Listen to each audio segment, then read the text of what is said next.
It being 5:00 p.m., the Lafourche Parish Council meeting of July 24th, 2018 is hereby called to order. Ms. Carleen, can you call roll? Mr. Jones? Here. Ms. Posito? Here. Mr. Groh is out of town. Mr. Melvin? Here. Mr. Bourgeois, I haven't heard from him. I don't know if anybody else has. Mr. Perilou is out of state. Mr. Otam? Here. Mr. Lafont is running late. Mr. Lorraine? Here. And Mr. Cantrell. Thank you, Ms. Carleen. Mr. Jerry Jones will do the invocation, and who can lead us in the pledge for Mr. Groh? Mr. Councilman Otam will lead us in the pledge. Simplify. Like the Lord's Prayer. Our Father, who art in heaven, Hallowed be thy name. Thy kingdom come. Thy will be done, on earth as it is in heaven. Give us this day our daily bread, and forgive us our trespasses, as we forgive those who trespass against us. And lead us not into temptation, but deliver us from evil. Amen. I pledge Allegiance to the flag of the United States of America, and to the republic for which it stands, one nation, under God, indivisible, with liberty and justice for all.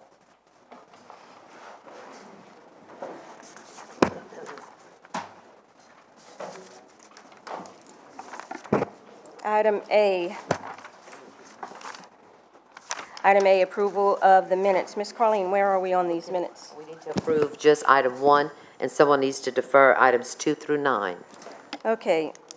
Can I get a motion to approve motion to accept the minutes of the April 10, 2018 regular session, deferred from the 4/24/18, 5/8/18, 5/22/18, 6/12/18, 6/26/18, and 7/10/18, moved by Councilman Jones, second by Councilman Otam. Any discussion? Being none, all in favor? Everybody's in favor? All in favor?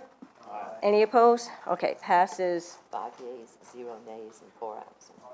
5 yeas, 0 nays, 4 absent. And the absent would be The absents are Michael Groh, Michael Groh, James Bourgeois, James Bourgeois, Corey Perilou, Corey Perilou, and Jerry Lafont.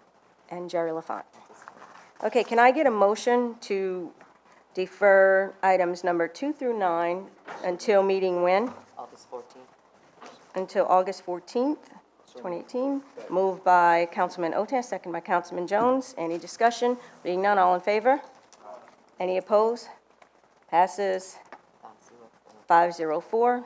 Do you need me to keep repeating the absences? Michael Groh, With Michael Groh, James Bourgeois, Corey Corey Perilou, Perilou, and Jerry Lafont. and Jerry Lafont being the absence. B, presentations and/or updates. Number 10, Mr. Josh Manning with South Central Planning to give a presentation on Lafourche Parish Master Transportation Plan. Mr. Manning, with one of my favorite organizations, South Central. Y'all are some unsung heroes. I don't think people really know how much you all do with such a small staff, so I really appreciate it all. So thank you on behalf of myself, and I'm sure the rest of the council members that know what you all go through. Thank you. Appreciate it. Just want to thank you guys for allowing me to be here tonight and to present on this plan. It's been a fun process going through and putting this plan together. And all I want to do tonight is talk to you guys about the process we went through, the planning process, and a little bit about the contents of the plan. I know that later on in the agenda, I believe you'll be adopting a resolution or considering adopting a resolution on what to do with the plan. So I just want to give you a little information on what's there. I hope not to take too much time tonight. I know y'all guys have quite a lengthy agenda. So first, just a little background on the plan. This was a contract between Lafourche Parish government and South Central Planning with funding by Department of Transportation. And the scope was fairly simplistic. There was 4 items in our scope. That was the collection of data, and that was primarily looking at traffic counts, assessing the travel behavior, assembling some geographic information system mapping data, and just gathering pertinent reports. And then we were going to evaluate that data. So we took all of that information. One of the main things we do in evaluating the data is we look at our roadways, and we develop a volume over capacity ratio. And basically what that means is we look at population data, where people live, where we believe they're going, origin and destination, and what roads are they most likely to use to get there. and then we look at what the capacity of that roadway is, how many cars per hour it can handle, what our model says that the demand is each hour of the day, and then it just develops a ratio that says either the roadway is under capacity, at capacity, or over capacity. We also did some public hearings. The scope said that we would have a minimum of 3 public meetings, public outreach. First, to consider the problem areas, to accept public comment, and second, to inform the public of the plan that we were conducting. And we actually did many more than those. We did 2 meetings in Thibodaux, 2 meetings here in this building in Matthews, and then 2 down the bayou in Cutoff. And then the 4th item was the plan development, and that was to actually put down the text of developing that long-range plan. And we also included consideration of a comprehensive resiliency plan. We looked at the funding history of the parish, what information we were able to get from the parish here, to look at what's traditionally been budgeted for transportation, looked at DOTD's budget, what they've spent in the parish in the last few years, and then, of course, the development of the associated modeling, GIS mapping, everything else that was involved. Can I ask you something in the Yes, middle ma'am. of this? DOT budget, how much they're spending in Lafourche, has that changed, or am I catching you off guard with that? Yeah, What's been it's the all change? documented in the plan. I don't know those numbers right offhand. But we curious if actually it's- have those numbers, I want to say back since 1980. So it's in the plan, and it's in the MPO's plans, so you can track that to see what those Perfect. numbers are. Awesome, thank you. Okay. So what did we find? We found, and this was through our modeling process, what historically we've identified as projects in Lafourche Parish, what came out of our public meetings. We identified $1.9 billion in potential highway improvements, $16.7 million in bicycle and pedestrian improvements, but only $11.5 million a year available in historic funding. And this is just new infrastructure. This doesn't include maintenance or anything like that. That's just, now, a big chunk of that, of course, is going to be your LA1. You know, you've got the north-south hurricane evacuation corridor. So there's a lot of big mega projects that you have. But what we found is the funding is just not available. And that's not unique to Lafourche Parish. That's not something that you all have done wrong. That's a common problem throughout Louisiana and throughout the U.S. And the simple fact is just our tax revenue does not keep up with the demand of development. So with that in mind, we are recommending in the plan a 3-pronged approach to meet the transportation needs of the parish. The first prong of this 3-prong approach is to focus on planning. And the reason of this is not just because I'm a planner, although that helps, but when you have a lack of resources, when you have a lack of funding to go towards versus the needs that you have, every dollar counts. And so you want to make sure that those dollars are being spent wisely and on the correct projects, that if there's 2 competing projects, you want to make sure that you're spending those dollars on the right project. And so there are 3 things under that I want to talk about. So it's adopting all or parts of the action plan. I'm going to talk about that in a little bit. Adoption of the thoroughfare plan, and participation with the Metropolitan Planning Organization. So the action plan, this plan that you have, and I believe everyone has received a copy of the transportation plan. It's not just a list of projects. It is a list of projects. We do have those projects identified in the plan, but it's not just a list of projects. But the plan is designed to be implemented incrementally and in step with policies and procedures, very similar to your comprehensive resiliency plan that you have. The action plan includes policies that will help to reduce that travel demand, things that will encourage denser development and less trips made by single occupancy vehicles. And really the common, modern day development pattern is we put these neighborhoods off of arterials, which is great, but that puts a strain on our arterials that we don't always necessarily have the fund. To put a 4-lane LA1 up and down Bayou Lafourche is not the most practical thing. So there are things in there that you would want to consider adopting that might help with that process, that would encourage denser development that would encourage circulation within a neighborhood, so you don't have to leave a neighborhood, go, a quarter mile down the road and then go back up the neighborhood? Or are there things that you can do to help encourage people to make trips by foot or by bicycle in a safe manner, so that you're not always having to get in the car, causing more congestion? The next item that I would ask you to consider adopting is the thoroughfare plan. And essentially, this is a map that details corridors for proposed improvements. And these are your major improvements that we identified in the planning projects, in the planning process, your new infrastructure. And the reason you'd want to adopt a thoroughfare plan is because this would be implemented into the parish's GIS system, and the Planning Commission and the council could use this so that when any subdivisions or structures or things like that are planned for construction, and it happens to be in the footprint of a planned roadway, you can identify that early, and you can take the correct measures at that time. And that'll lessen the cost, in the future, that will lessen the costs of potential right-of-way acquisitions, environmental reviews for certain types of projects, and even if you can't completely mitigate those types of things or avoid those types of things, you know it's coming, and you could begin to prepare for it in advance.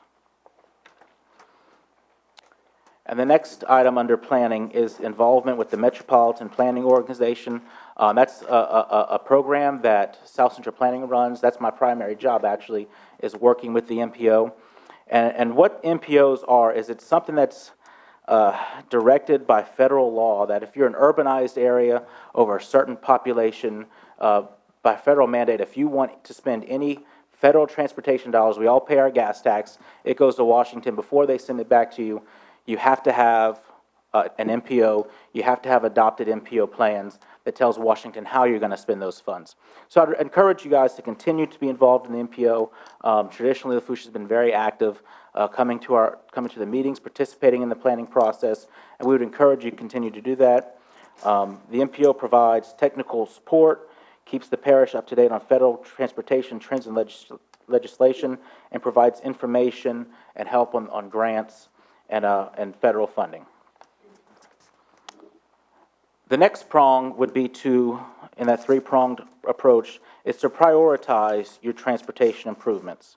And the three things that we would stress is maintenance of existing infrastructure, improving the safety and quality of life, and of course, looking at projects that promote economic competitiveness in the parish. First thing here is maintenance of existing infrastructure. And I'm not going to get into all the nuts and bolts of it, but the main point here is that the federal legislation, the federal transportation bills that are being passed, they're putting more and more emphasis on maintaining the existing roadways, maintaining that federal investment.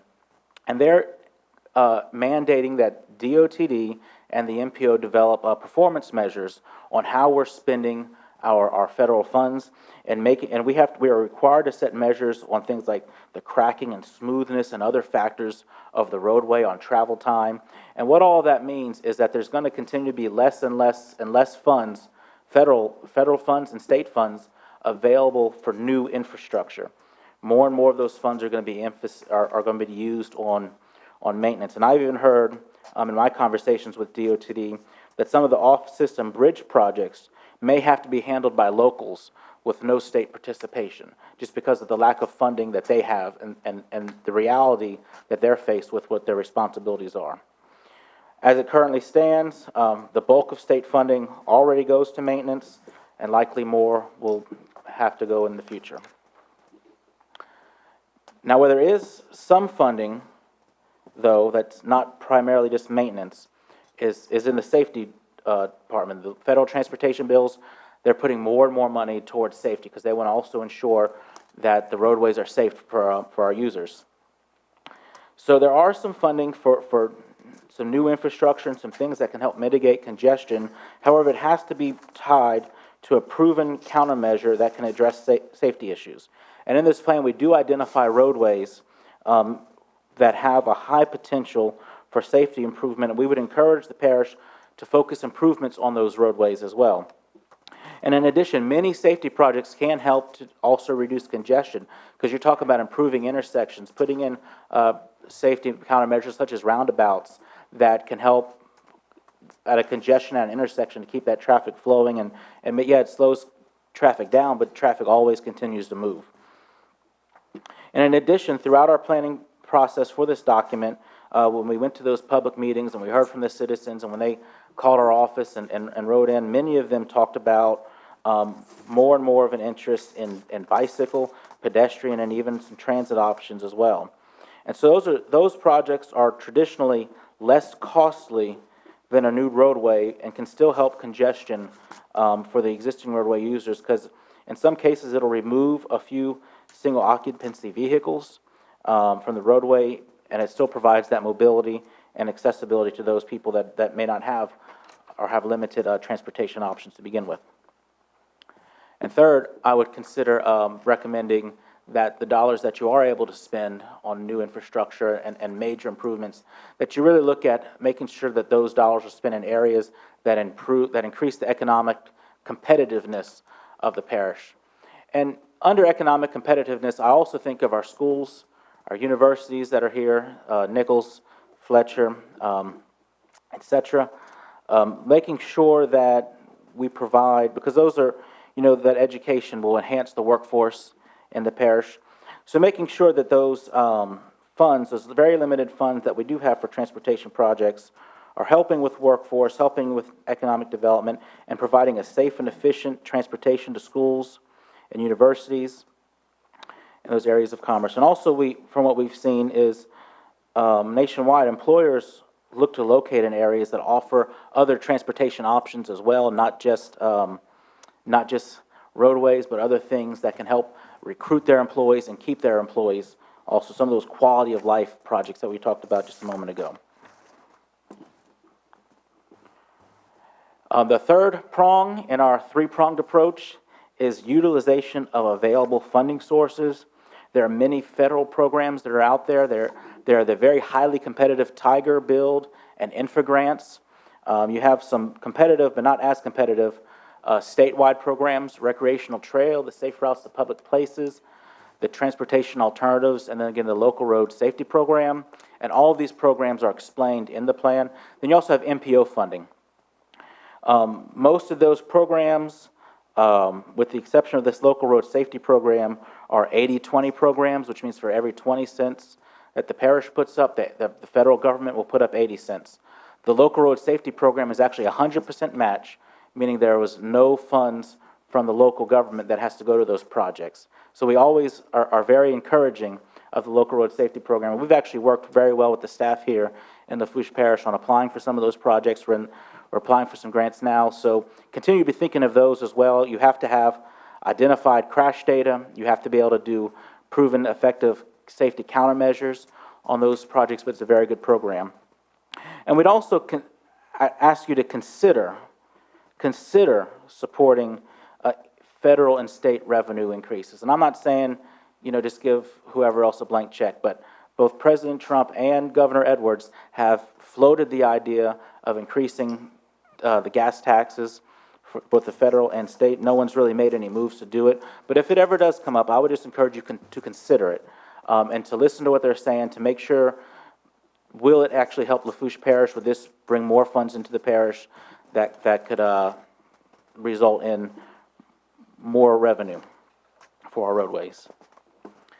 Now, how did we make these findings? We had an extensive public outreach project, and we reviewed some other plans. Our public outreach process, quickly, we had workshops. We actually had 6 meetings in total, 2 in Thibodaux, 2 in Matthews, and 2 in Cutoff. And the way that we did those workshops is we met in public locations. We set up tables with 4 to 8 members, 4 to 8 people at a table. We had team members from South Central Planning help facilitate discussions at those tables. You can see on the picture there, we had large maps and room to write lots of notes. And we can also see our very own Daniel Lorraine in that Yes, picture, so thank you, yes. Mr. Lorraine. And he had a lot of good input, I will say. It was great input. So we recorded all those comments. A lot of those comments, if not all of those comments, are in the plan, made their way in. We used map notepads, comment forms, etc. We also did some consultations, and we do this every time we do it with the MPO and South Central Planning. We really like to do these consultations We go meet with certain stakeholders to try to get more of a one-on-one opportunity to pick people's brains and to hear what they're really thinking.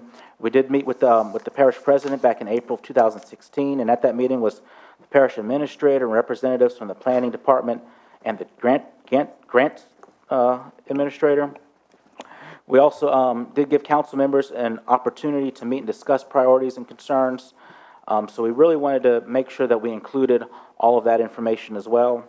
And then, of course, we had an online comment form. We did our best to get out on social media, get it in the newspapers. I believe we even had something posted to you all's website so that we could get those online comment forms. And those actually were used very well. We got a lot of good comments online. And people phone called the office.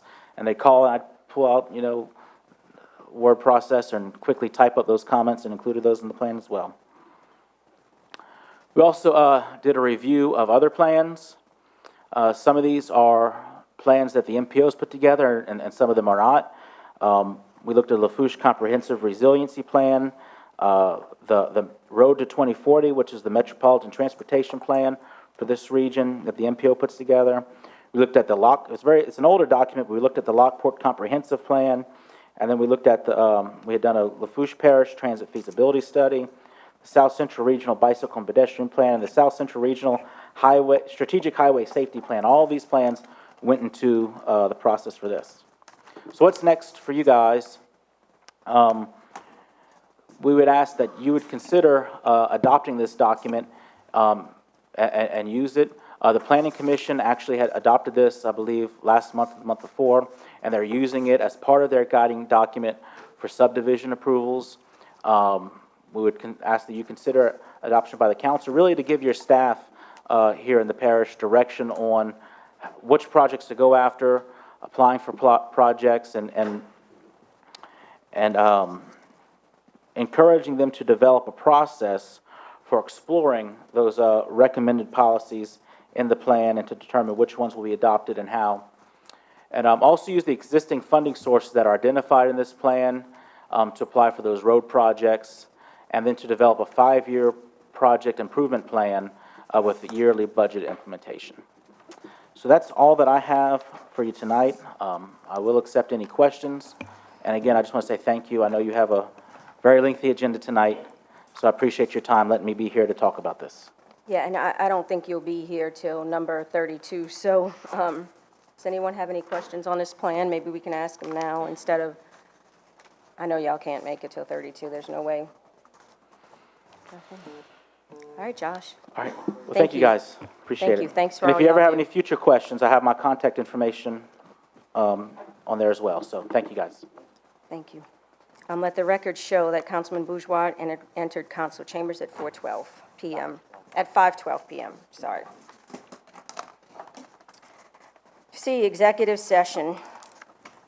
I need a motion to enter into an executive session for the following workers' compensation claim, LCA 0011-087/16-0100. That's moved by Councilman Bourgeois. Second by Councilman Lorraine.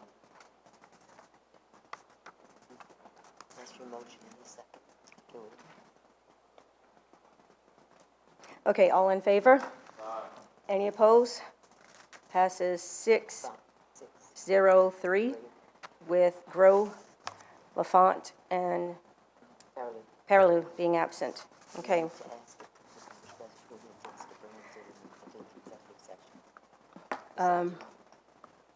Mr. Jimmy, I can't see him. Who do you plan on bringing into executive session? Can you speak in the mic, though, Mr. Jimmy? Tom and Brent, risk management. And Christine Gilbo. Who's Christine? She's our contract third-party administrator. Brent, can you speak on the microphone? They'll never be able to take minutes on this.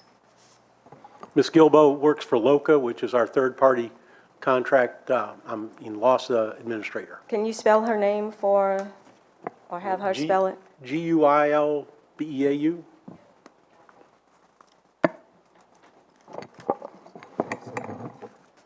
And all of the council members will enter? No problems with that?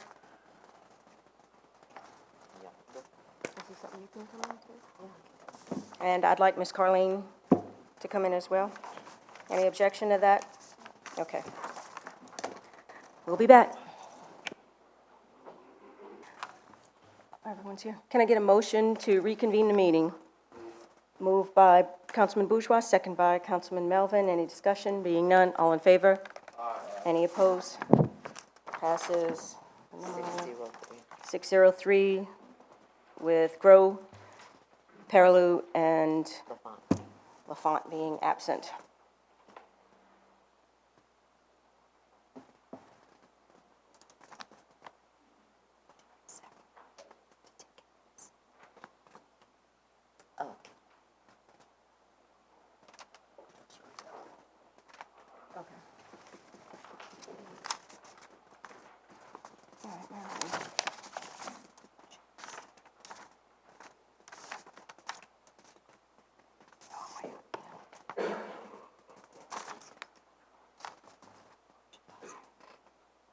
Okay, I'm going to need a motion in a second to take any necessary action, if any, regarding the matters discussed in executive session. Moved by Councilman Bourgeois, second by Councilman Otan.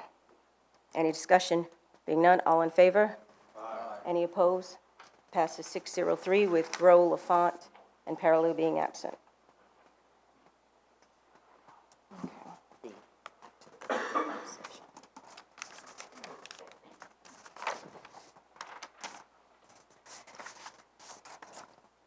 Excuse me a minute.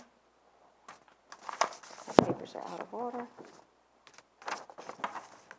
All right, D, action from executive session. 12, resolution authorizing the Lafourche Parish Council to approve the settlement of parish workers' compensation claim LCA-001087/16-0100 for up to the amount authorized by the Second Injury Fund plus the calculated MSA on behalf of the Lafourche Parish Government, and authorizing the parish president to sign, execute, and administer any and all relevant documents.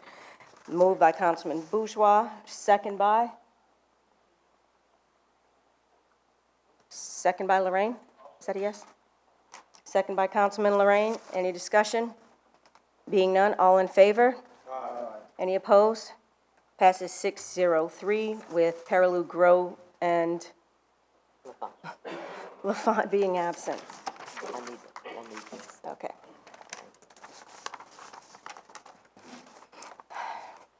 E, legal advisory report, none. F, public wishing to address the council, public hearings, agenda items, etc. Ms. Carleen? Yes, Reverend Richmond Boyd, if you'd approach the podium, sir. State your name and address for the record, Mr. Reverend Boyd. Please remember you have 3 minutes.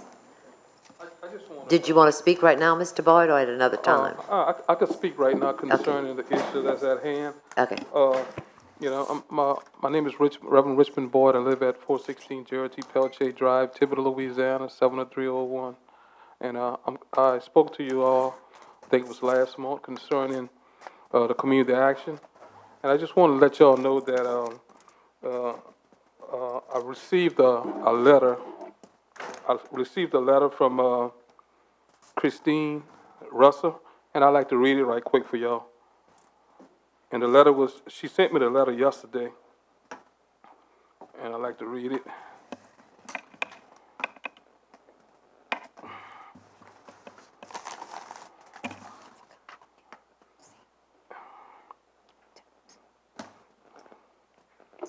And it was, she sent it to Reverend Richmond Boyd, Mr. Aaron, Miss Mary Mahoney, Mr. Paul Chiquette, Sherry Weber, Councilman Jerry Jones.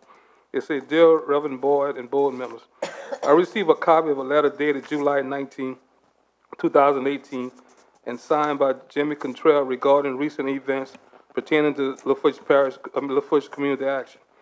I would like to take this opportunity to clarify a statement made by Mr. Contrell, wherein he asserts that he requested an opinion from the District Attorney's Office months ago. We waited and received nothing. To the contrary, my office has been in constant contact with interim parish administrator Tommy Lassane regarding this matter. Since the request for clarification on the question of whether or not the administration has any authority to discipline community action employees was submitted on May 14, 2018, we have been working diligently to obtain an answer. According to what we were told by Lassane, the administration was going to wait for an answer. Wait for an answer prior to taking action. As we know now, administration chose to act prior to receiving clarification from the state. In the meantime, we spoke to representatives with the Louisiana Workforce Commission, including the General Counsel. It was the Louisiana Workforce Commission who recommended that an opinion from the Louisiana Attorney General be requested in light of the fact that the Attorney General is the Workforce Commission legal advisor. All of this information was relayed to the administration via Lassane. My office has been in regular contact with both the council chairperson and the board's council liaison regarding this matter. We take our role as a legal advisor to parish government very serious, and will continue to do all that is necessary to continue to provide parish government with the best guidance in a timely manner. And this coming from Christine Russell. And I'd like to tell you all that I'm in favor of just waiting until we get this opinion, and I'm not in favor of appointing nobody else over that community action until we get okay. Excuse me, does someone want to relinquish time? Councilman Jones? Huh? You have 3 more minutes? Okay, yeah, I'm in favor of waiting for the opinion. I'm not in favor of appointing someone else to be over that office. You know, an inexperienced person that don't know nothing that's going on in the office. You know, I'm in favor of y'all, if y'all just wait till the Attorney General come back with their decision, and either way it goes, we're gonna rock and roll with it. You know, but as of now, it wasn't done according to the DA. The DA told them to wait before you take any action. So they went on and fired this girl. You know, so you know we need to just wait until we get an opinion. And I'm begging the council, I'm praying to you guys to just wait till we get the opinion before we act upon this. I thank you. Thank you, Reverend Boyd. Anybody had questions for Reverend Boyd?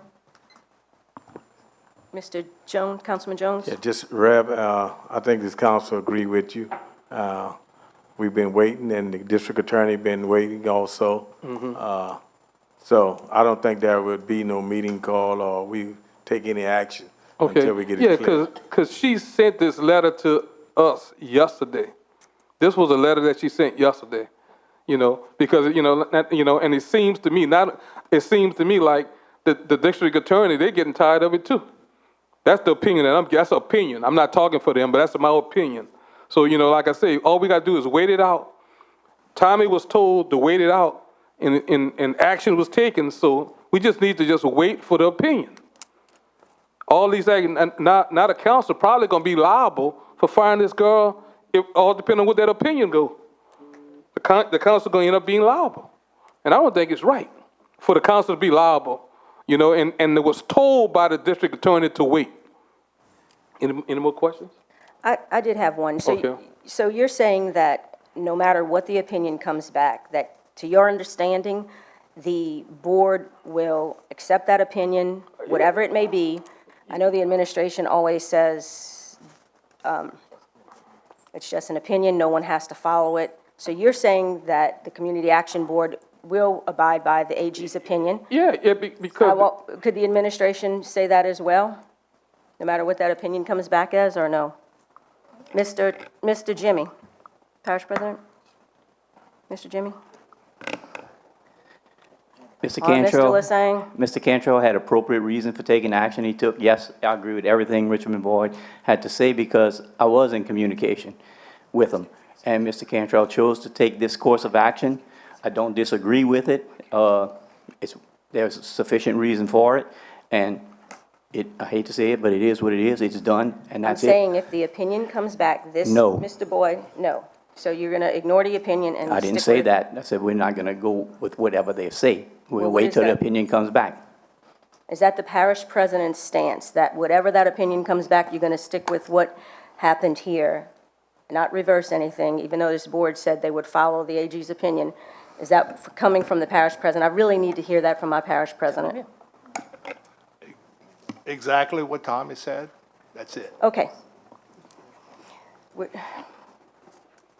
Which was, you're going to stick with what happened, and there'll be no changes to what took place. Yeah, the administration always says that the opinions are exactly that opinion, that it's not binding, they don't have to follow it. They've even told me a couple of times it's toilet paper, so, I know, but they told me that they was waiting on an opinion. They told me they was waiting on an opinion. okay. And now opinion doesn't matter? Well, if the opinion doesn't matter, why not go by our bylaws? Our bylaws, they went according to some old home rule charter rules that we came back with a resolution. They had the rules right there. We came back with our rules, our bylaws, and everything was adopted. He even wrote letters about it. Now our bylaws not no more count. Now we're going back. We're going back to monarch period of time. We're going back instead of going forward. Okay, so I guess we're all just sitting here waiting to see what the AG says, right? Mr. Jones? Yeah, Rep, just like I told you, it was a setup for a shakeup.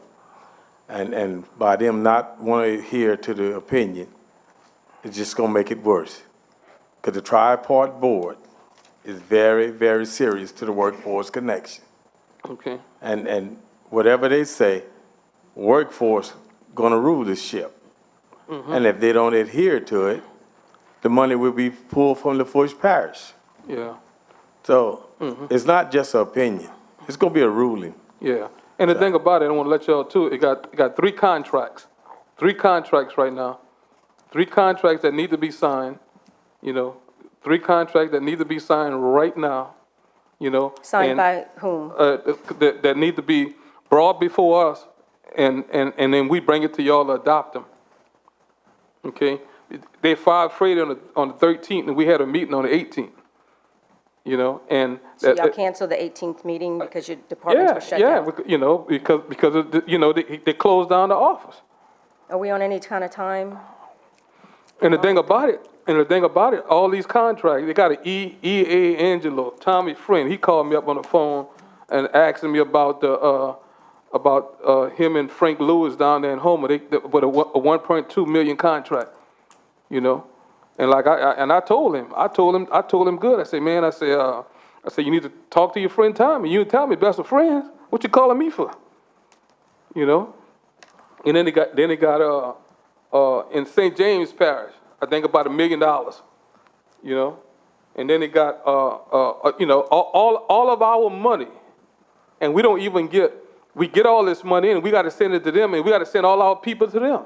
I'm sick and tired of it, man. All our money got to go somewhere else. I can't even find it like that, but we're going to do something about it. That's all I got to say. Thank you, right. Mr. Boyd. Well, Oh, Mr. Daniel, I'm sorry, I didn't see yeah, you. Reverend Boyd, weatherization is Morgan City. Yeah. We lost that. Huh? We lost that. Yeah. But All the money's leaving, it's got to come through Lafourche, and we get very little. It goes elsewhere. yeah. I got a question, not for you. Mr. Chiquette, were you involved with some of these meetings? Would you care to speak or not? You don't have to if you don't want to. Come on, Mr. Shakir. Don't be scared. You got 3 minutes, but it's going to take you 3 minutes to get to the mic.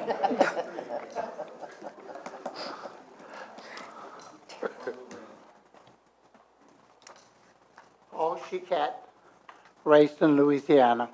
I'm on the board of Community Action, and all I want this council to remember, in 50 years I've been in this parish, I've always fought for the people, I fought for my community, I fought for the needs of children, and I fought for the needs of the elderly and the people who really need it. This is going to be a drastic thing to the people who are going to need our services. We got to come up with a compromise or something that will help us work this out. That's all I have. You got a question? I got a question. Mr. Jones? Yeah. Mr. Chiquette, most of the meetings I do attend, but I can assure you the parish president probably attended one meeting. This board did drastically change and improvement. This board recommend. long way. It's come a long way. Came a long way. This board recommend to the director that we have these employees do outreach work on the Fridays that they were slack. Correct. And now, in a rebuttal from that, the parish president fired her. So I Well, just want that on record that. It's kind of what the board advised the administrator to do. She's paying a penalty for it. Yeah. I'd like to ask the president, what's the needs assessment of community action? Mr. Cantrell, do you have an answer to that, or did you hear the question? What's Mr. the Jones? needs assessment for community action in Lafourche Parish? It needs to help the people that needs help. That's the need. That's not the needs assessment. Well, Community action, yeah, we do help people in poverty, but the needs assessment, you outreach. That's needs assessment. You find out what the people need. You find out what's in poverty, what children need, family need, energy efficient. It's a lot. But if Mr. Cantrell would have been attending board meetings, he would have known what's going on. And Mr. Cat, and I see a lot of board members here, and I thank y'all for coming, because we used a lot of time.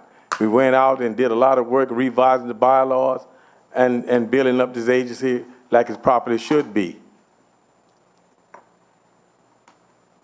So, another question for the parish president. How much money we talking about was fraud?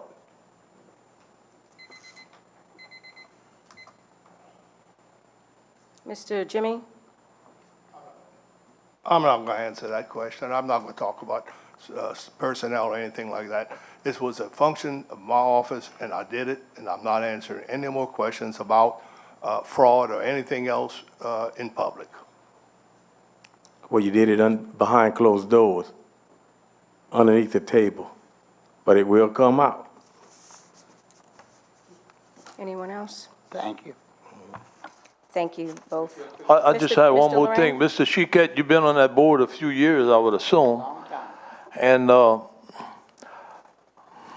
think the way it works is that you go to the advisory board. Whatever the advisory board comes up with, got to come to this council. Has to go to you. We make And no once decision. it's approved by the council, the it's not microphone, approved by the please. We're an administration. advisory board. Yeah, we send y'all the resolution. It goes Mr. to the Boyd, council. I don't the think there's many councilmen up here that really understand how this actually works. It's a little bit complicated, not really that much, but it has to go to the advisory board and it has to come to the council for approval. Am I right? Correct. Okay. Anyone else? Okay, thanks, gentlemen. Thank you. Anyone else, Ms. Carleen? Mr. Dennis Lasaire, I saw him here earlier, but I don't see him now. Yes. Okay, thank you. That's all I have to say. Okay. Moving right along. G, engineers, architects report. We have any?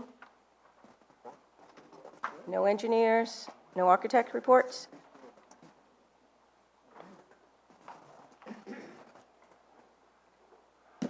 Please state your name and address for the record, please. Joe Piciola, Piciola and Associates, 115 Piciola Parkway in Cutoff. I really didn't have a specific report to give. We do have item number 40 on the agenda, which is isn't a grant amendment for West Side Drainage Project. It was deferred a couple meetings ago until August, and it's being brought up again possibly at this meeting. The grant amendment is required to close out the project with the state. And it's to adjust the estimated cost of the the original budget with actual costs that were on the project to date. The West Side Drainage Project is complete in accordance with the original scope of work. The construction contracts are complete. The balancing change orders were complete and approved by the council. Substantial completion is issued, and the lien period is expired. So right now, a scope change for that particular project is not feasible and will not be approved by the state. Unused grant funds cannot remain in these specific project budgets and need to be transferred to a temporary line item so they can be possibly used in the future. The state right now is pushing to close all of these grant projects out. We had 13 grant projects. There's only 2 of them left that need to be done. One is Lockport Community Center. The other one is Dugas Canal. We received bids today on Dugas Canal. Lockport Community Center is actually advertising for bids now. The funds for the project basically that were unused was approximately $199,000. Those are contingency funds to be used on the project for potential change orders or anything that was found that needed to be done. Instead of having to come back to the council or go back to the state, they were put in there as like a contingency fund to be used. They weren't used, and the project is complete. As far as doing possibly a new project, the state has already indicated to us that the time is over for presenting new projects and new proposals. The only projects that they're willing to spend money on are the projects that are on the books now. Okay, we can go ahead and ask them, but the likelihood of getting something like that approved is very slim. In the rare case where they would approve a new project, it would still have to meet all of the federal funding guidelines as far as low to moderate income, demographics, et cetera, et cetera. We would also have to get proposals from an engineer. We'd have to do permitting, and the whole thing that takes a long time, and we don't have that kind of time with this grant funding because they've already given us many extensions. Now, the only other thing that could happen is that we could use it for something else. But, I mean, right now, if you don't decide to move the money's going to just stay there, and then when the CDBG project expires, it's going to go back to the federal government, and you won't be able to use it for any of your projects. Do you have the expiration date? What is the expiration date? What's the timeline we're dealing with? Probably next year sometime. They've already given us Can the several administration extensions get to us that timeline, that date, as to when we're looking at it We can give you an exact date. Pardon me? Maybe Julie knows, do you know? Please come to the mic, state your name and address for the record, please. Julie Bordelon, I'm with Hunkeo and Associates. We are the grant administrators for these CDBG funds. And I live at 726 West 5th Street, Laplace, Louisiana. The expiration date, what they're pushing right now, is 2020, which seems a long time away. But to do a new project, we have to do permitting, engineering, procurement, and it also becomes very expensive on that timeline. The state has indicated, in fact, I was in their offices today and we discussed the situation. They want these projects closed out as quickly as possible. They want, in their eyes, this project is complete, the contract's complete, and we have these extra monies. They would like them amended out, as we've done with 8 other of your projects as we closed them out. We amended it, removed that extra money. They all had a little bit extra, some more than others. It's the state process. It has to be done in order to close it out. You amend it. They're not taking it yet, but in order for you to use it for anything else other than the scope of the West Side project that was completed, it's got to be moved out first. And this is the step to do it. Okay. Hey, Councilman Jones. Where is Barbier Street at in this grant? I don't have the target area right now. I got it in my head. Okay. All right? It's in the scope of the grant. My people are still flooding right there in Barbier Street, and it's draining back down to Midland. I get the city councilman is right, his councilwoman is here. Know the problem we have with flooding. That's where the project originally started at. But, hold it. Okay. You didn't fix that drainage. People are still flooding, coming from Barbier Street and Barbie. But yet and still, your grant blacktop and concrete over at St. Genevieve for a car to pull on the side of the road. That was added into the scope of the project. People are flooding and you worried about cars parking on the side of the road. That was money that could have been added. Folks, for that $199,000 ain't gonna happen until my project is completed and my people is not flooding. Now, you got to move it or you got to close it and you're gonna sit in another grant somewhere, ain't gonna happen. It's not gonna happen until this problem is corrected. I met with Dustin, Terry Araby, we all met, and it was all in agreement that it should have been did. And when it hit the administration, they didn't want to do it. Mr. Jones, my understanding is the project was completed within the scope and design that was there. The change orders, I don't think the Genevieve, was that not part of the? Well, I mean, There was no change order. as far as the scope of work that was given to us by the previous administration and was never modified by this administration, the project is complete. All of that work that you're talking about on Bobby Street and Barbier, that was never in the scope of this project, never. Okay, so as far as we're concerned, and as far as the administration is concerned, as far as the state is concerned, this project, West Side Drainage, is complete. What's the target area? How you got that grant, Joe? How you got that CDBG grant? What did you do to get that grant? What area did you target? We targeted an area in that West Side grant, and it's. What area in that West Side Drainage? Well, I can go pull the streets that were targeted, but the grant was, there was an allocation of $30 million that was given to Lafourche Parish. We went through the process of, this parish went through the process in 2009 of public hearings and came up with a long proposal of grants. West Side Drainage was one of them, and it was an LMI project. It still is. The beneficiary, the target area was redefined in 2013, only to be redefined by the new census data from 2010. It's still an LMI project. The beneficiaries, as calculated by the engineers, of the target area that would be benefit from these improvements is still an LMI. The target area that would benefit Right. from drainage improvement Yes. by low and moderate income people. Am I right? By predominantly, by 51, over Okay. 51% All right. of the monitoring. Not everybody. Not everybody. Right. But you still didn't do the work in where the thing was targeted at. That's the people that's flooding. You used those people to get the numbers right, and you didn't do the work. I'll go back. Explain that to me. What Joe said is the project was completed within the scope as originally designed, as originally formulated by the previous administration and followed through with this one. It was the same scope and the same basic target area. The people are still flooding. Bottom line, that money is not going to be moved. We got till 2020. So we should be able to see if they're going to flood or they're going to be living comfortable by 2020. I'm not moving the money going to Dugard, Lafourche.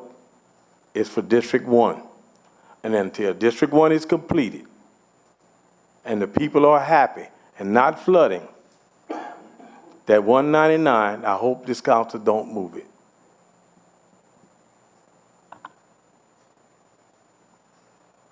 Mr. Melvin. Yeah, Jared, I appreciate you. Don't worry about the Dugas money because Nooney's trying to take it for the Lockport. But I mean, in any event, I have a question, Joe. I received an email from the Country Club organization, not the Bayou Civic organization. I'm talking about the golfer part of it. Somebody was looking at the project, wanting to put a bid in. Some airboat company received an email today, and the Country Club folks said, well, we were told that they would use the canal but wouldn't go beyond the banks of the canal, et cetera, and there was some concerns. They said, it's my understanding that our agreement in the spring of 2016 required that all work be performed within the banks of the existing canal, that our property would not be used for construction access. Now, I understand there's a right-of-way on the down the Bayou side of that canal where it's to be cement lined, okay?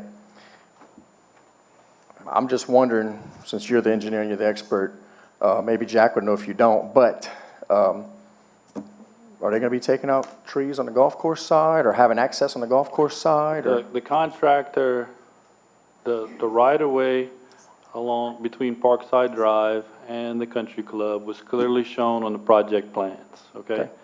The contractors were informed at the pre-bid meeting that they have to strictly stay within that right-of-way, okay? So on the south side? Or is, it's. 'Cause I know there's a right-of-way the on the south extends to the high bank on the north side, and they do have a right-of-way on the south side. So they have to access the work in that ditch within the right-of-way, okay? Okay.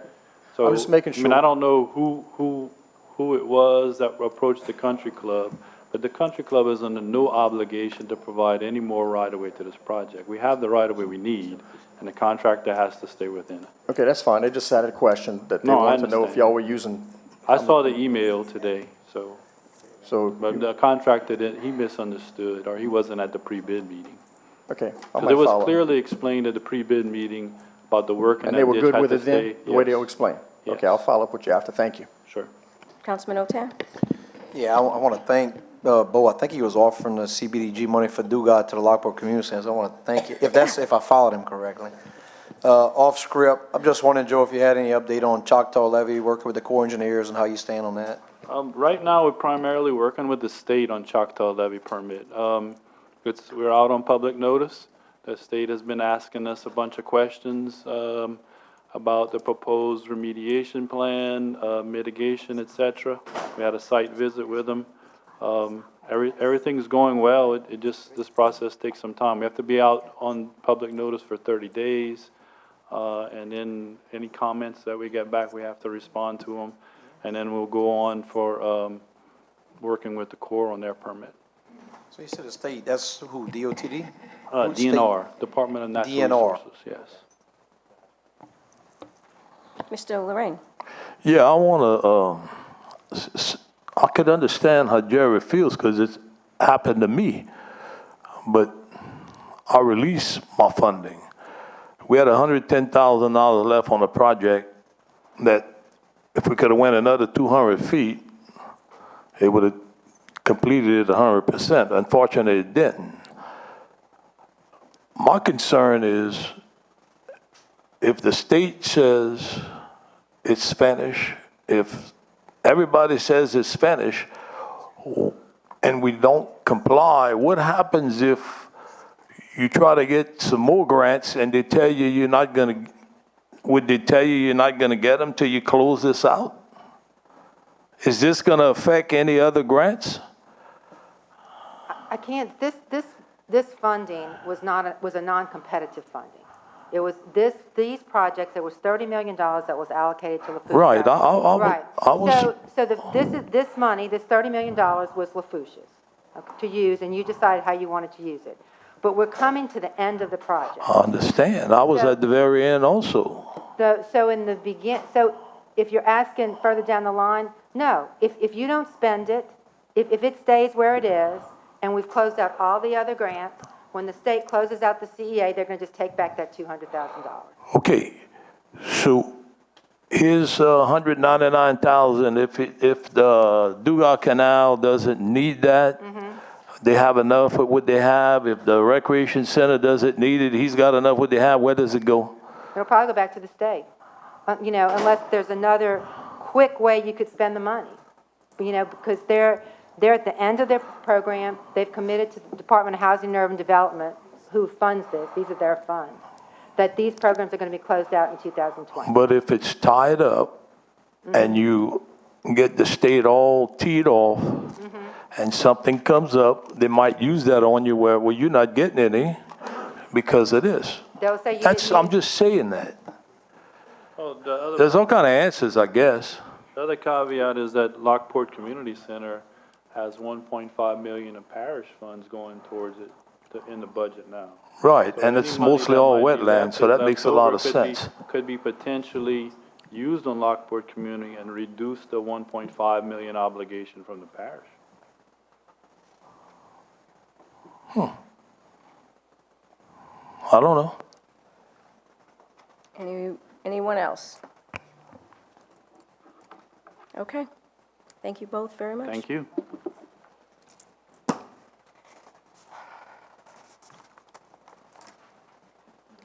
H, public hearing and ordinances for ratification. Can I get a motion to open public hearing? Moved by Councilman Otas, second by Bourgeois. Any discussion? Being none, all in favor? Aye. Any opposed? Passes 603, with Grow, Perilou, and Lafont being absent. Before I continue, I'd like to welcome Councilwoman Constance Johnson from the city of Thibodeau. Thank you so much for coming, Councilwoman Johnson. Number 13, ordinance approving, is that Archon? Archon Information Systems, DBA, Civic Source, to publicly advertise and auction the adjudicated property located at 607 Silver Street, Houma, Louisiana, 70364, due to non-payment of ad valorem property taxes, and authorizing the parish president to sign, execute, and administer any and all relevant documents. And we have an amendment to this. Okay, that's moved by Councilman Bourgeois. Can I get a second? Second by Councilman Otan. Now we have an amendment. Is that just adding the assessment number in 3 places, changing the effective date, Ms. Carlene? Yes, ma'am, it is. In the caption, in the 5th whereas, and the therefore be it ordained, they are adding the assessment number, and they're changing the effective date from the 10th day after final publication to effective immediately. Does everyone understand that? Okay, so I need to get a motion on the amendment only. So that's moved by Councilman Bourgeois, second by Councilman Otan. Any discussion? Being none, all in favor? Aye. All opposed? Passes 603, with Perilou, Grow, and Lafont being absent. Now, the item as amended. Moved by Councilman Bourgeois, second by Otan. Any discussion? Being none, all in favor? Oh, well, we asked for public hearing earlier, but public 1 time, 2 times, 3 times? All right, being none, all in favor? Aye. Any opposed? Passes 603, with Perilou, Grow, and Lafont being absent. Number 14, ordinance approving the attached servitude agreement between Jerry Leday, Corina P. Leday, and the Lafourche Parish Council, authorizing the parish president to sign, execute, and administer said agreement. Moved by Councilman Lorraine, second by Melvin. Any discussion? Public? Being none, all in favor? Aye. Any opposed? Passes 603, with Perilou, Grow, and Lafont being absent. Number 15, ordinance approving, what's the name again?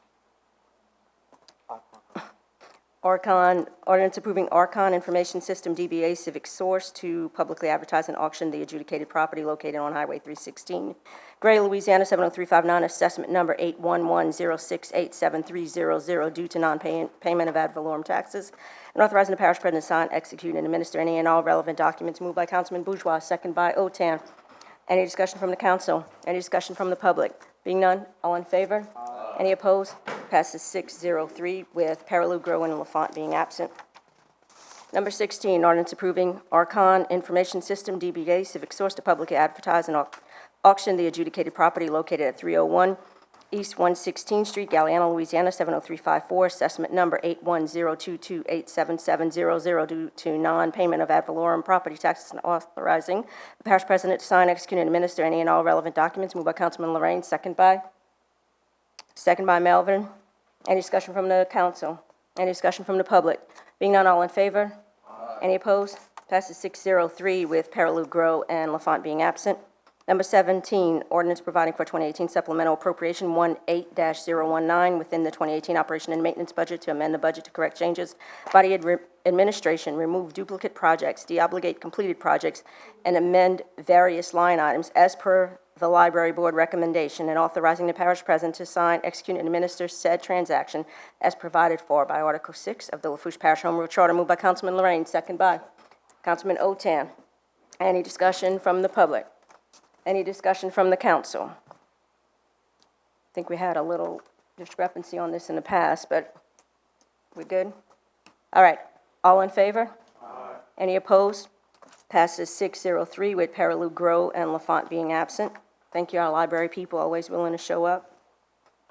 Number 18, ordinance approving Archon Information Systems, DBA, Civic Source to publicly advertise and auction the adjudicated property located on East 71st Street, Cutoff, Louisiana, 70345, assessment number 8102357500, due to non-payment of ad valorem property taxes, and authorizing the parish president to sign, execute, and administer any and all relevant documents. Can someone move for Lafont?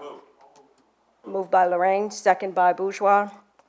Any comment from the public? Any discussion from the council? Being none, all in favor? Any opposed? Passes 6-0-3 with Perilou, Grow, and Lafont being absent.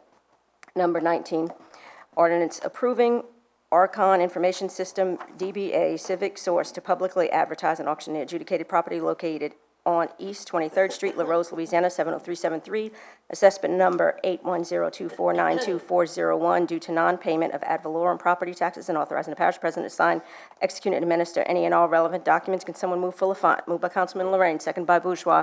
Any discussion from the public? Any discussion from the council? Being none, all in favor? Any opposed? Passes 6-0-3 with Perilou, Grow, and Lafont being absent. Can I get a motion to close public hearing? Moved by Bourgeois, second by Melvin. Any discussion? Being none, all in favor? Any opposed? Public hearing's closed. It passes 6-0-3 with Perilou, Grow, and Lafont being absent, and public hearing's closed. Mr. Otan. Section I, proposed ordinance. Number 20, proposed ordinance to rescind ordinance number 3480, which establishes declaration of public policy whereby the Lafourche Parish Council does hereby confirm the authority of the Lafourche Parish President, the Parish Administrator, and Director of Department Community Services to supervise, manage, and when necessary, direct the Community Action Agency and its Executive Director, moved by Councilman Jones. Number 21, proposed ordinance to rescind ordinance number 3495, which amended the Code of Ordinances to standardize the organizational structure of local agencies in certain special districts that have boards or committees, moved by Councilman Jones. Item number 22, proposed ordinance approving the attached servitude agreement between Christian Michael Tardo and Lafourche Parish Council and authorizing parish president to sign, execute, and administer said agreement, moved by Councilman Melvin for the administration. Item number 23, proposed ordinance approving the attached servitude amendment between Thomas P. Nakan, represented by Patricia N. Nakan, and Reynold J. Nakan, represented by Herman J. Nakan, June N. LaBeouf, and Reynold J. Nakan Jr. Reynold J. Nakan Jr. is represented by Gail T. Nakan, Christy N. Horson, and Brandon L. Nakan, Lafourche Parish Council, and authorizing parish president to sign, execute, and administer said agreement. Moved by Councilman Bourgeois, who is still in the building for administration. Number 24, proposed ordinance approving the attached servitude agreement between Sky Grow and Lafourche Parish Council and authorizing the parish president to sign, execute, and administer said agreement, moved by Councilwoman Esposito for administration. Item 25, proposed ordinance approving a non-warranty cash sale agreement for a property adjudicated to Lafourche Parish government located at 607 Silver Street, Houma, Louisiana, 70364, assessment number 81107444200, for a minimum amount of $5,371, and authorizing the parish president to sign, execute, and administer said cash sale and any and all relevant documents, moved by Councilman Bourgeois for the administration. Item 26, proposed ordinance amending and reenacting ordinance number 4887 and amending and reenacting Chapter 30, Public Welfare, Article 2, Parish Head Start Program, Section 30-35, adoption of personnel policies of Lafourche Parish Code of Ordinances as it pertains to amending the current personnel manual for Lafourche Parish Government Head Start Program policies and procedures and rules, and amending and reenacting Article 2, Section 30-35, thus reflecting the new Code of Ordinances and authorizing the parish president to sign, execute, and administer any and all relevant documents, moved by Councilman Melvin for the administration. Item 27, proposed ordinance approving Archon Information Systems doing business as civil service to public advertise and auction adjudicated property located at 124 East 125th Street, Galion, Louisiana, 70354, assessment number 810227470, due to non-payment of ad valorem property taxes, and authorizing the parish president to sign, execute, and administer any and all relevant documents, moved by Councilman Lorraine for the administration, and that takes us to resolutions. Thank you, Councilman Otan. Before we go on, I'd like to get a motion to take a quick 10-minute break. Moved by Councilman Otan, second by Councilman Jones. Any discussion? Being none, all in favor? Any opposed? Passes 6-0-3 with Perilou, Grow, and Lafont being absent. We're going to take a 10-minute break.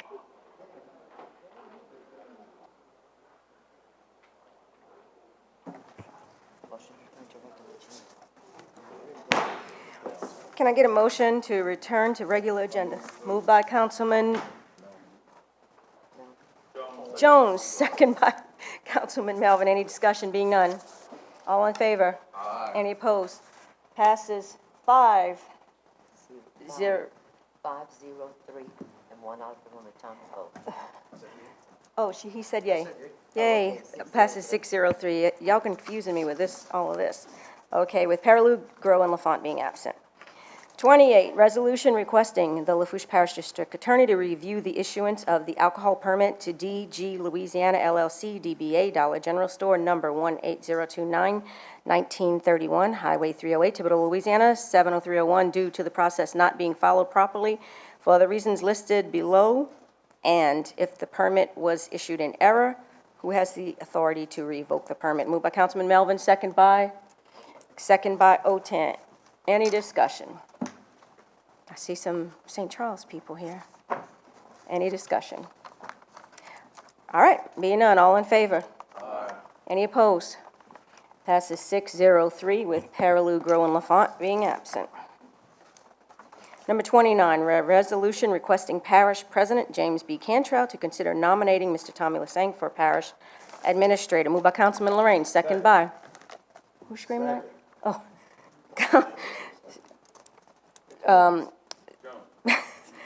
Enthusiastically seconded by Councilman Jones. All in favor? Wait, we have discussion. Sorry, discussion. Yeah, Mr. Yes, Lorraine. I just want to say that I think it's time the games are over with. It's time that we get an administrator one way or the other. And I can't put up Tommy. The council can't put him up. The only one that can is Jimmy Cantrell. It seems like he needs to put him up. Put him up, and if he gets voted in, fine with me. And if he doesn't, fine with me. But this interim has got to stop. As far as I'm concerned, it's a bunch of crap.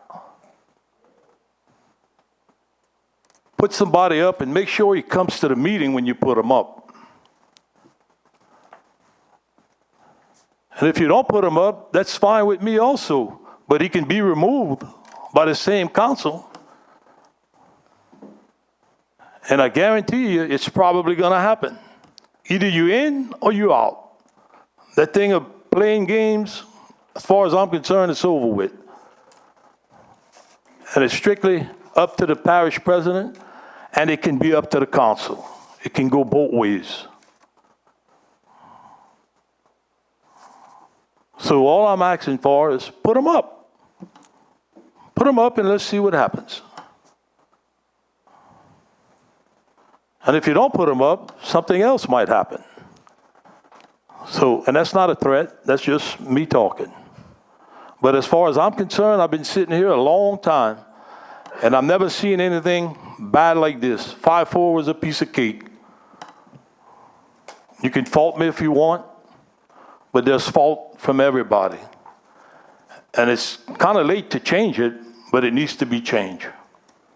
And we need to head in a different direction. We got 2.5 years of this term. And I think we got 1.5 years to go. Like I said the other night, I wish the election was tomorrow. But that's all I got to say. Councilman Otan. I guess my two questions for Mr. Lorraine, as this is his resolution. So you're in support of Tommy? Is that what you're saying? You support him? I just want to take it to a vote. It needs to come to a vote. I'm not going to tell you I'm for him. I'm not going to tell you I'm against him. It needs to come to a vote. Okay, I can read between the lines. Second question is, haven't there been parish presidents in the past that didn't have any directors by councils that you were on? I'm just questioning. I know There was one council right now, but I'm just asking. There was one councilman, one parish president that they said never had any Department of Public Works or whatever, but he never put nobody up.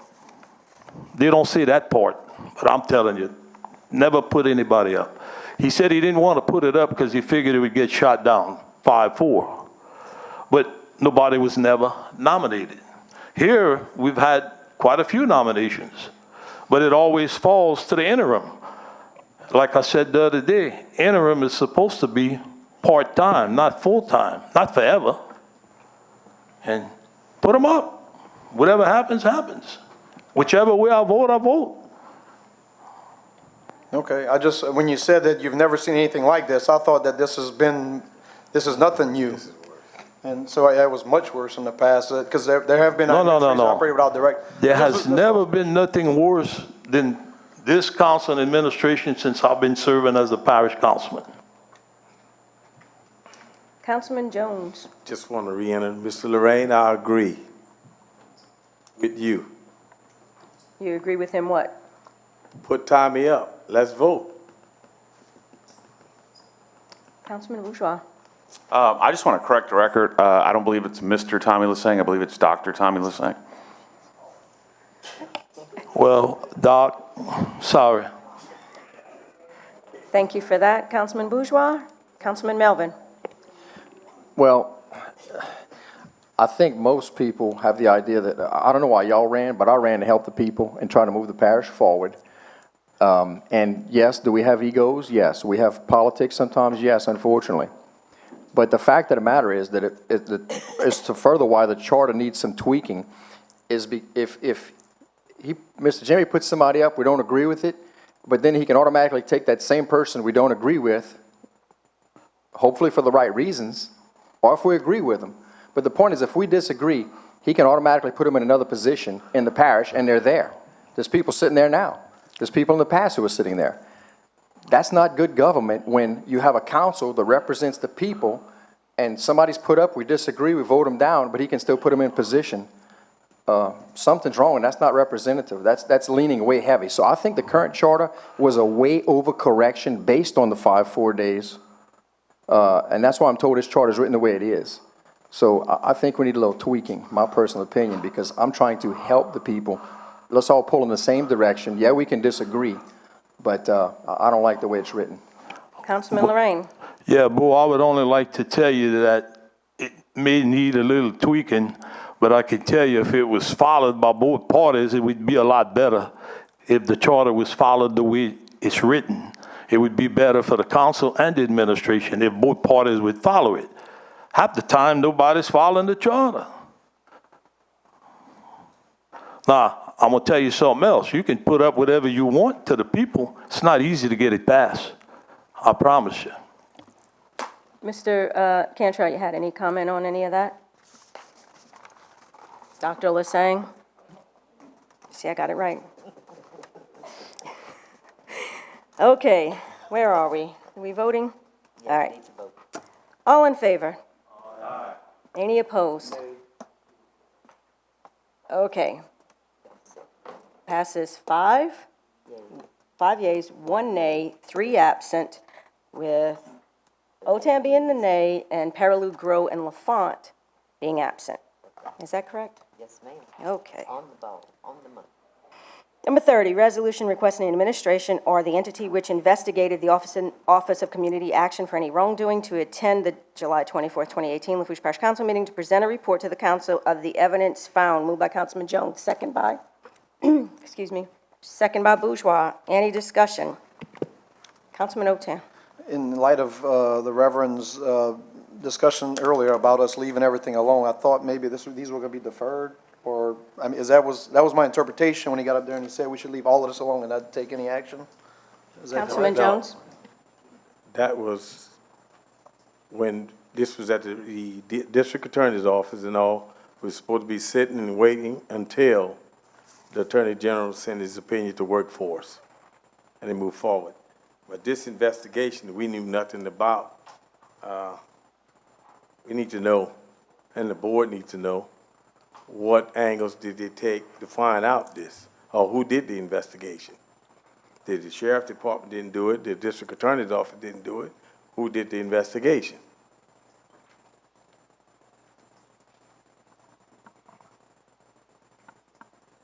You done, Mr. Jones?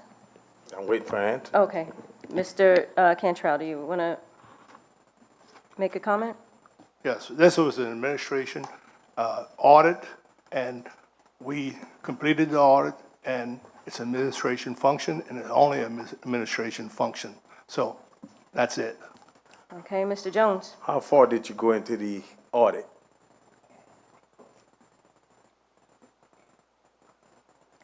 Mr. Cantrell, did you want to say anything else? No? Dr. Lasang, nothing? Mr. Cantrell? No, I just will not repeat myself again. This is an administration function, and that's what it is. And Mr. Jones can ask till the cows go over the moon. I'm not going to answer any other way. Okay. Quit butting in. Well, I'm not gonna ask you any other way. I'm gonna present some evidence. Ms. Colleen, would you pass out the package to each council?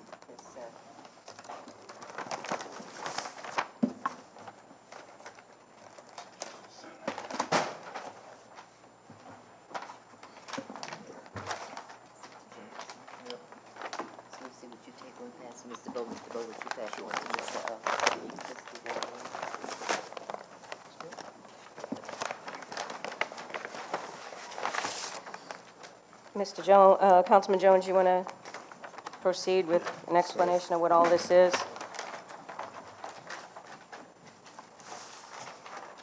All the council members have it? Okay, they are marked on page 1 through 22.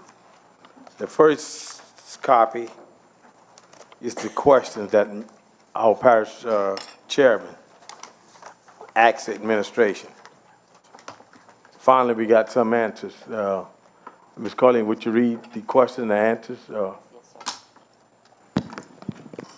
Questions were submitted by Chairwoman Sposito on June 20th to the parish president and the interim parish administrator. The answers were received in writing from the interim parish administrator on July 18th. First question, what date time were each community action employee told to go home with pay? Answer, staff was placed on paid administrative leave on Wednesday, June 13th, not sure of the time. Second question, when were the locks of the building changed? Locks changed same day only on their offices. What parish employees were allowed to go into community action office to investigate? Mrs. Knight, HR director, went to community action offices, time uncertain. What time dates were they in the office? Uncertain about that. What state employees were allowed to go into community action office, and what time dates were they in the office? LaHeap auditor and the HR director went into community action offices and file room on June 13th, June 14th. Times were uncertain. When were the locks changed back to the original locks? Locks have not been changed again. When was each employee, time and date, allowed to return to work? 3 of the 4 employees returned to work on June 20th. How much did each employee earn while they were placed on leave with pay? Employees earned normal pay. Please provide any written documentation that informed employees that they were on leave without pay. Each employee received notice by letter, copy available from HR. Were there any other directives given to employees by the administration, such as do not speak to any Lafourche Parish employees, do not speak to any council members? Yes, in letter. What were the findings of the Lafourche Parish employee investigation on the community action employees? Investigation results are confidential. What were the findings of the state agency who investigated the community action agency employees? Results from state have not been released by the state. What prompted this shutdown investigation? Personnel issues regarding payroll, harassment, and retaliation discrimination. Specifically, how were the community action clients serviced during this shutdown? By other individuals in our agencies as requested by clients. No knowledge of anyone being turned away. What members of the administration were involved with this investigation? The parish president and the HR director. What members of the administration knew that there was going to be a department shutdown? The parish president and the HR director. Why wasn't the council notified prior to the shutdown? Executive decision. Did you have a district attorney opinion stating that you had the authority to shut down this department? No, not required, administrative decision. And lastly, Did you have a district attorney opinion stating that you had the authority to pay parish and federal dollars to employees who were on paid leave? No, not required. Administrative decision. All right, the second, number 2, is a copy, a letter from the parish president stating the meeting with the state has no control over community action and wanting me to move forward with the board. The third sheet in that is emails from Tommy Lassane answering a question from the chairman then, Mr. LaFont, admitting with the meeting with the state, and it was clear. Number 3, the community action director tried to set up several meetings with the HR director on a certain issue that was happening in their office. Meeting kept getting postponed, refused. And you can look over that, it's a whole package. Sheet number 4 is the letter to Reverend Richmond Boyd from the state. The letter that we first got information about saying alleged fraud requested by the HR from the parish. And this document tells it all. Section 5, number 5. The community service director again requested information from the HR director. Could not get an answer. Number 6 is a email saying message was recalled from the HR director to the chairman of Community Action Board, Reverend Boyd. A cut and paste message. Item 7. This is the kicker. Employee 1 at 7:56 a.m. sent in a timesheet. The director sent it back. Correct your timesheet. As you can see, it was the wrong date. Number 8. Again, at 8:05, employee 1 sent the timesheet to the director again. Sent it back, still wrong date. Wasn't correct. 9, employee 1, 10:42 a.m., sent her timesheet again. Still not correct. As you see the copy, each sheet shows the copy.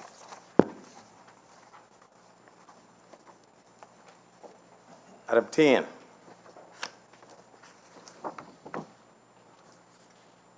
At 10:53, employee 1 sent the timesheet again, and it shows the correct time. Okay? But it doesn't have sick time listed. Item 11. This timesheet that was sent in to those employees. Employee 3 had the wrong timesheet. She had to correct it on 3rd, 6/18, from 2nd, 26/18. The holidays wasn't marked.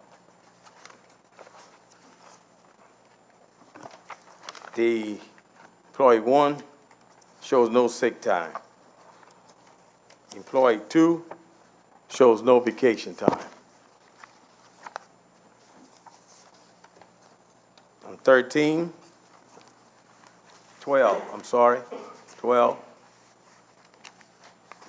the copy from the state of employee 2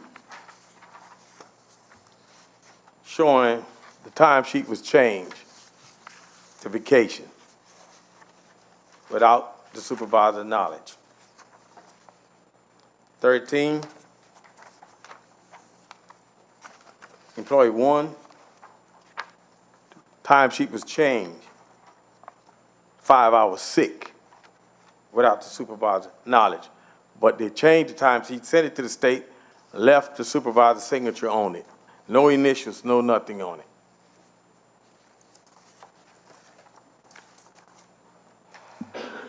The original, item 14, the original timesheets that were sent in. That's the whole package, the original timesheets that were sent in. 15, it was they worked the old schedule for the Easter holiday, Good Friday. Because they work on Friday, they was off that Good Friday. Item 16, as you see, employee requested vacation. And if you look in the back, is a board-approved request for time leave, application for time. That was not filled out February the 23rd. Item 17, employee 1, request for leave was not filled out on the 2nd, 23rd.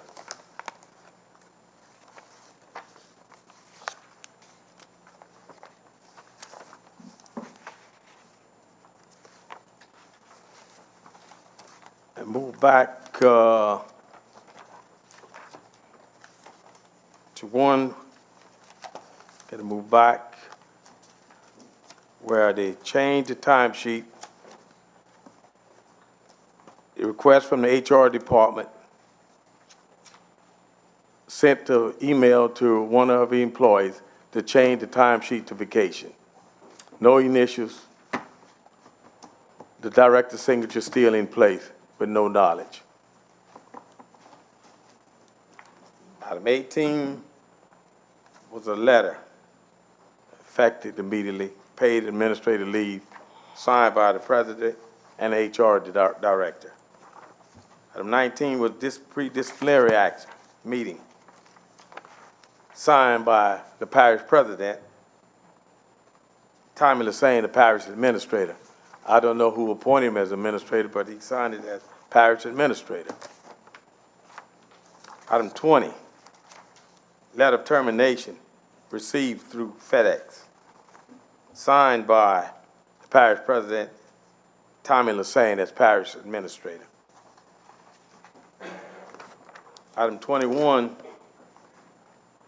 is the letter from Mr. Cantrell stating the board should be meeting. Item 22 is a response from the district attorney office on that situation about the attorney general opinion.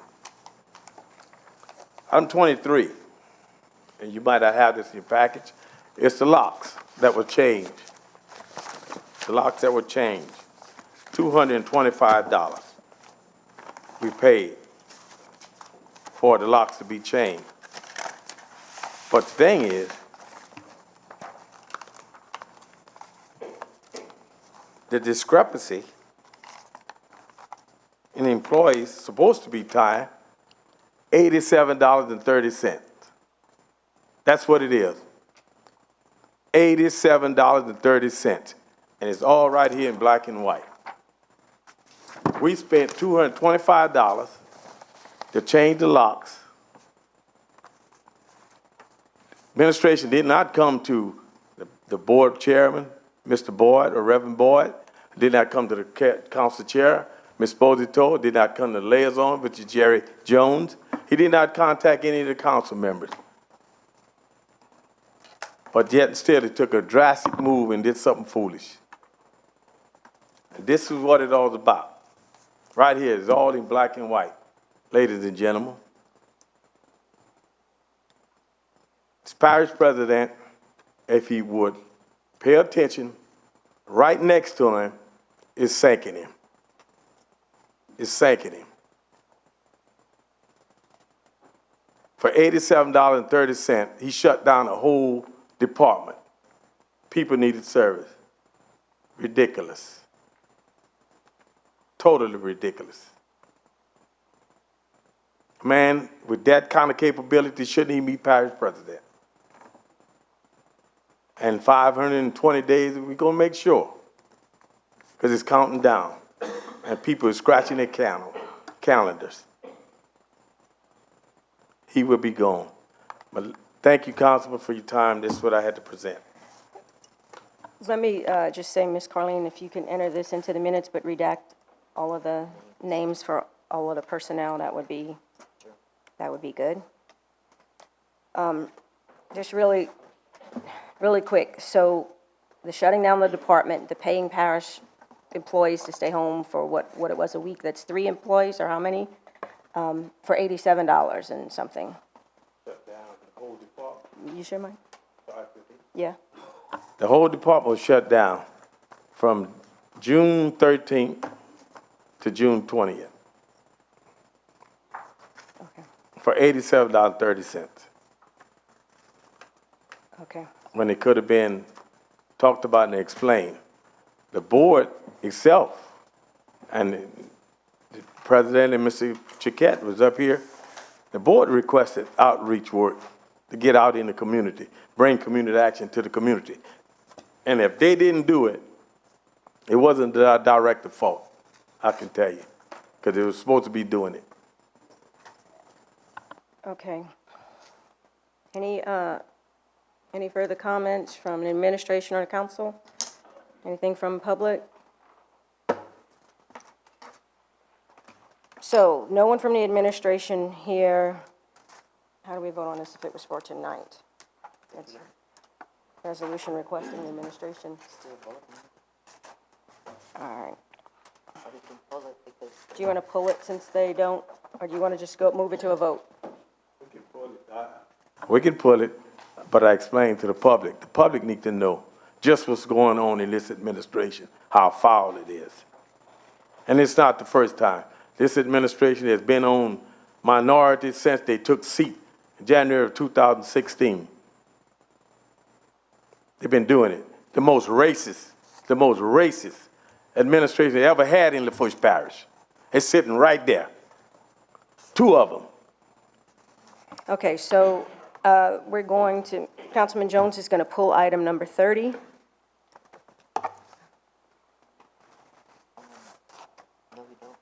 Okay. Item is pulled, number 30. Let's move on to number 31 like to defer the next meeting. item number 31, deferred to, what's the date? August 14th. August 14th, 2018.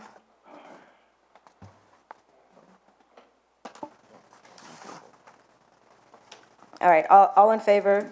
Mr. Chairman? Oh, sorry. Sorry, I know you guys laugh at me whenever I get technical, but I have to pull my second first, and then we can defer it. I seconded item 30. I'm going to pull my second, then we can defer it. I didn't write you down as a second, or did I? But 30, not 31. We're not deferring 30. 30 is pulled. Pulled. So, Okay. yeah. 31 is deferred, and no one seconded 31. Are we good? If you'd like to pull it, you can. I want to make you happy. I asked Ms. Carleen everything, so, Would you like to remove your second from item 30? okay. So be it. All right. We good. Now, where are we? Okay, we're deferring, all in favor to defer item 31 to 8/14/18. All in favor? Any opposed? Passes 603, with Perilou, Grow, and Lafont being absent. 32, resolution amending resolution number 14-092 to include the master transportation plan as part of the Lafourche Parish official master plan, and authorizing the parish president to sign, execute, and administer any and all relevant documents. Can someone move for me? Moved by Otin, second by Bourgeois. Any discussion? Being none, all in favor? Any opposed? Passes 603 with Perilou, Grow, and Lafont being absent. Number 33, resolution approving an agreement between Lafourche Parish government and the Lafourche Parish School Board to provide food services to the Lafourche Parish Head Start sites at South Lafourche 1, 2, and 3, and Myra G. Champagne, Lockport 1, 2, and 3, and authorizing the parish president to sign, execute, and administer said agreement and any all relevant documents. Moved by Councilman Melvin, second by Bourgeois. Any discussion? Being none, all in favor? Any opposed? Passes 603 with Perilou, Grow, and Lafont being absent. Number 34, resolution approving the parish president's appointment of Brent Abady for the position of Director of Finance for Lafourche Parish Government and authorizing the parish president to sign, execute, and administer any and all relevant documents. Moved by Bourgeois, second by? Almost seconded for discussion. Okay, second by Councilman Lorraine. Any discussion? Mr. Lorraine? Yes, well, first of all, he's here. And, second of all, I think that he could probably do this job. He's an attorney, but I think it's out of his scope. That's not really his line of work. So there's no way I like him. There's no way I could support him because it's not his line of work. I think we missed an opportunity at the last 2 or 3 council meetings to hire someone that was very well qualified, but that's over with. As far as I'm concerned, I can't support Mr. Arabi. Anyone else? I'll just say I like Mr. Abady. I think he's a smart guy. As I agree with Councilman Lorraine, after combing the parish and, searching for the best qualified person to deal with this, $93 million budget, I'm not sure an attorney is the right person for this. I think he's qualified for a lot of things. I wouldn't say finance director, but I won't support it either. Anyone else? Ready to vote? Oh, Mr. Daniel wants to. Can we try the board to direct you? Okay, sure. Gonna light it up. Put it on the board. All in favor to appoint Mr. Abady to finance director, press yes. If you're not in favor, press no.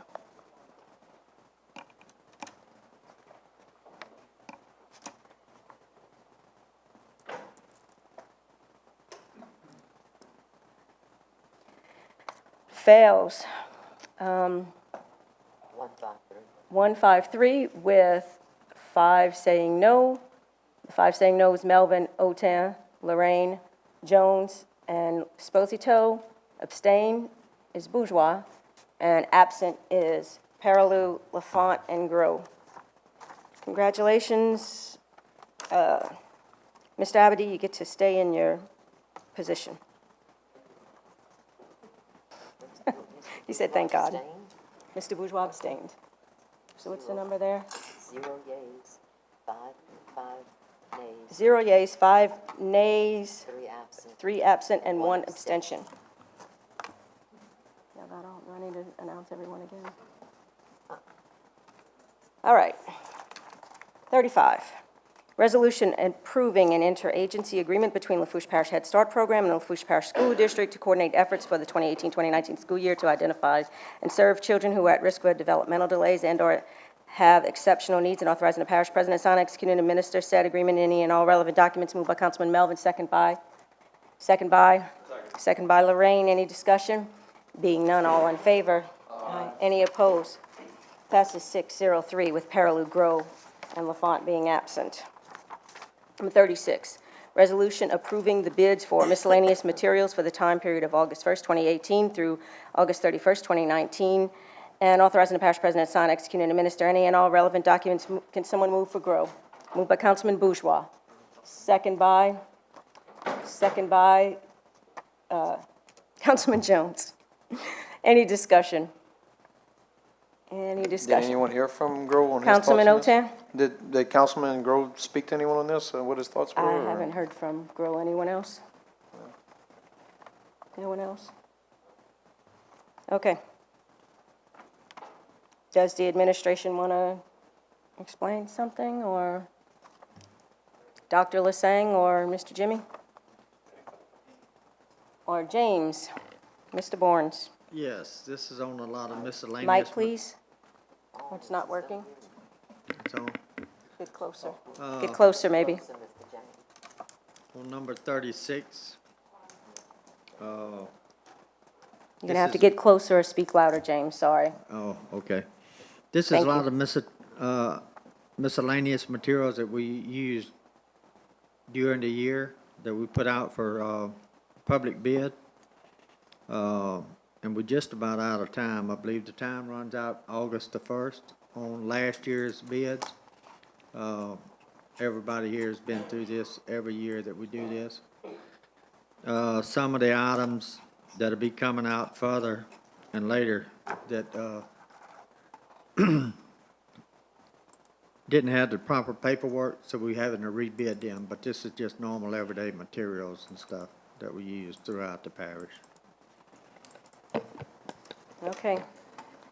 Councilman Otem. Thank you, James. I'll be in support of it. This is just your annual requirement, just coming up late in the year. Thank you. Yes, just annual requirement. Any further discussion? Being none, all in favor? Any opposed? Passes 6-0-3 with Perilou, Lafont, and Grow being absent. Number 37, resolution approving an agreement between Lafourche Parish Government and Lafourche Parish Sheriff's Office to provide food services to the following Lafourche Parish Head Start sites: Bayou Blue, Marydale, Martin Luther King, Raceland, and Thibodaux, sites 1, 2, 3, 4, and 5, and authorizing the parish president to sign, execute, and administer said agreement and any and all relevant documents. Moved by Melvin, second by Lorraine. Any discussion? Being none, all in favor? Any opposed? Passes 6-0-3 with Perilou, Grow, and Lafont being absent. Number 38, resolution accepting the low bid of M&L Engine for the purchase of a 12-inch diesel pump unit for the project entitled Eric Street Kramer Pump, and authorizing the parish president to sign, execute, and administer any and all relevant documents. And someone move for me. Moved by Councilman Lorraine, second by Oten. Any discussion? Amen to this. Any further discussion? Being none, all in favor? Aye. Any opposed? Passes 6-0-3 with Perilou, Grow, and Lafont being absent. Number 39, resolution accepting the low quote of alternative turf specialists in the amount of $68,500 for Lockport softball field upgrades, and authorizing the parish president to sign, execute, and administer said agreement and any and all relevant documents. Moved by Councilman Otem, second by Councilman Bourgeois. Any discussion? Oh, Mr. Otem? Just a few questions. So this, first off, just for the council to be aware, this is LRD residual funds from the millage collected in that particular district when we abolished the separate recreation districts, which I know many of us in hindsight regret. The previous group of people that were on the LRD1 board had aspired for several years to have some field work done. That work was approved by this council, $48,000 I think it was a couple years ago. Unfortunately, the contractor that it was awarded to couldn't have the fields done in time, so eventually they didn't take action. They expired the time that they were supposed to accept and get the work done, so it came back to the council and we removed it. So now what we have is I guess it's a re-scoped out project. It's added about $20,000, but it's largely different than the original scope by the group of people that were on LRD1. So unfortunately, I was brought to attention on this about 2.5 weeks ago, and I really wanted to speak with my recreation advisor, which is John Champagne, who I thought would have been aware of this. Unfortunately, he was not aware at all of this. So he and I have talked on the phone a couple of times. We have not been able to come to an agreement on certain, some items we agree, some items is just questionable. Some pretty significant changes. So a question I have for the administration would be, number one, the $68,500 that's left in LRD1, would y'all know what the remaining total amount that's left in that particular budget item is? Roughly even? I don't know either. Dr. Lasang is shaking his head no. Mr. Jimmy, do you have an answer? Well, I wouldn't know that offhand. No, I don't think that figures. I can look it up, get the answer for me. I don't know if that came out. Can you hear that? Could you hear that, Trey? Can you speak up, Mr. Jimmy? I said offhand, I don't know, and Okay. I can look it up and get the answer for you. Okay. I appreciate it, Mr. Jimmy. And look, and so we've had this discussion about the field work and and a lot of other projects that the community wants to see. Unfortunately, there was no committee formed to do this, which I think would have been highly appropriate based on my 27 years in public service. You get a group of people, and it's not just a handful of people. But my biggest problem is the fact that my recreation advisor was not involved whatsoever. And I think that's a huge problem. As a person that interacts with the community, of course, me as a councilman, but you know, I don't make any excuses. I know we will focus by and large on the community center. So my only question is, and I want work to go forward. It's just there's some drastic changes, and I have not been able to to really come in agreement with my recreation advisor. I don't know how, should I proceed now? Should I ask for deferment to be able to discuss with them? I don't want to be a roadblock. I know it's LRD1 funds. It's not coming out the parish's recreation. I mean, can anyone offer any information as far as it goes, Mr. Jimmy? Mr. Lasang? I mean, Mr. Jimmy, have you talked to John about this project at all? No, Jimmy? I sure haven't. Okay. I see him often, but we haven't talked to him. My question is, if we approve this tonight, is there still wiggle room? I mean, the administration still would administer it. So the problem is you have a director, which he does not work for the council, and so we have to be careful about our interaction when we're discussing contracts. In other words, I can't just, if you follow me, I can speak with my advisor all day long because he's not a parish employee and him to the director. So unfortunately, like I said, it came to my attention 2.5 weeks ago. But if we approve this tonight, is there still wiggle room to make sure that we're getting done with the group wants? In other words, I don't want to be a roadblock. I know I'm sounding wishy-washy, and I guess I kind of am. I didn't know too much about it. In fact, I don't know anything about it. And, But ultimately, if we approve this here tonight, it's still under your direction. right. I've talked with Jennifer several times about it. She said they believe the best deal they can get. Now, exactly who she talked to, I can't say. But I think she's been in communication with them, and this is what they wanted. I don't know. But not with John, because so Jennifer's the one that called me, asked me to sponsor, and the first thing I said was, okay, I wasn't included in a meeting or anything, and I'm not aware of a committee being formed. Was this a solo person decision or what? And first thing I asked was John. She said, no, John was not involved in this, and that's my advisor. So I was kind of confused. And once again, we've been severely sidetracked with the community center. So I'm not faulting anybody. I just want to know if we approve this here tonight, and I'm okay with that, but that the administration vets it very closely. If you follow me, I know I'm sounding a little kind of wishy-washy, but Councilman Lorraine's light's been on. I'm not sure if he's. Yeah, I think I could, listening to what's being said here tonight, nobody knows how much money they actually have there. What if we don't even have the 68,000? We have it. If I were you, I would just defer it, get lined up and come back and get it done. I'll support it if it's all in order. But listening to what's being said, nobody knows how much money we got. Nobody knows if it's extra. Nobody even knows if we got $68,000 in there. Nobody can answer that question. No, we have the Hang on a second till you're called upon. Go ahead, No, Councilman. that's, I mean, show it. We wouldn't have it Dr. on there. I Lasang? authorized to put it on after we verified the funds were there, and I spoke with Jennifer on this several times. I mean, if you want to defer it, it might not be bad to defer it. I mean, really, it might not. So, Councilman Otem? thank you. No, thank you, Daniel. Look, I don't want to, once again, I don't want to be a speed bump, same as a community center. So the question is, I looked over the contract in detail, and it doesn't have a contract start date that they're obligated to. They have an estimate date that we have to take action by October 30th of 2018. That's the expiration date of the quote. But what I don't want to do is them not to have enough time, because the reason that LRD1, of which I was a member for a long time, we never got this work done because we always missed the cut date. On us, it always was, but I don't want to miss a cut date. I know they have till December 31st to resolve their project, this whole project. So I guess my quick question is, if we deferred, and I'm not saying I'm not in agreement with this, because we want to see field work done, but can it be deferred without problem for 2 weeks? I would say deferring it wouldn't be a big problem. It doesn't matter to me. I mean, I would say to make everybody happy and answer more questions, I would say defer it. I appreciate it. And Can I just say something, just to add to this? I don't know why we appointed a board. We consolidated our recreation, and I know my board member. What are they doing? You guys aren't talking to them. No one's consulting them. What are they doing? These people No. I had Jennifer call them, and I had Jennifer call. So you're saying there was board input on this? Yes, and she, I think Nooney had gotten an email about the Lockport Community Center and the recreation, some members of the recreation board, and any other councilman that wanted to go to it also. I thought Nooney just said there was no committee. It was No, it's about the rec center. Okay. But on this week, I communicated with her on several occasions, and she told me she was communicating with, I can't say who, I mean, members of the Our board needs to be recognized. Councilman Otown? yeah, so once again, I was approached about 2.5 weeks ago. I didn't have any, and once again, I'm not faulting anybody at all, because we've been largely focused, on this community center because it's such a large amount of money in CBDG funds, and I didn't want to put anything at threat. So I'm certainly not faulting anybody, and we want to see field work done, obviously, for everybody involved. I just, really, the person I lean on is my recreation advisor. because once again, I have to be careful about interaction on contracts, discussion of contracts with parish employees, unless you'll say otherwise.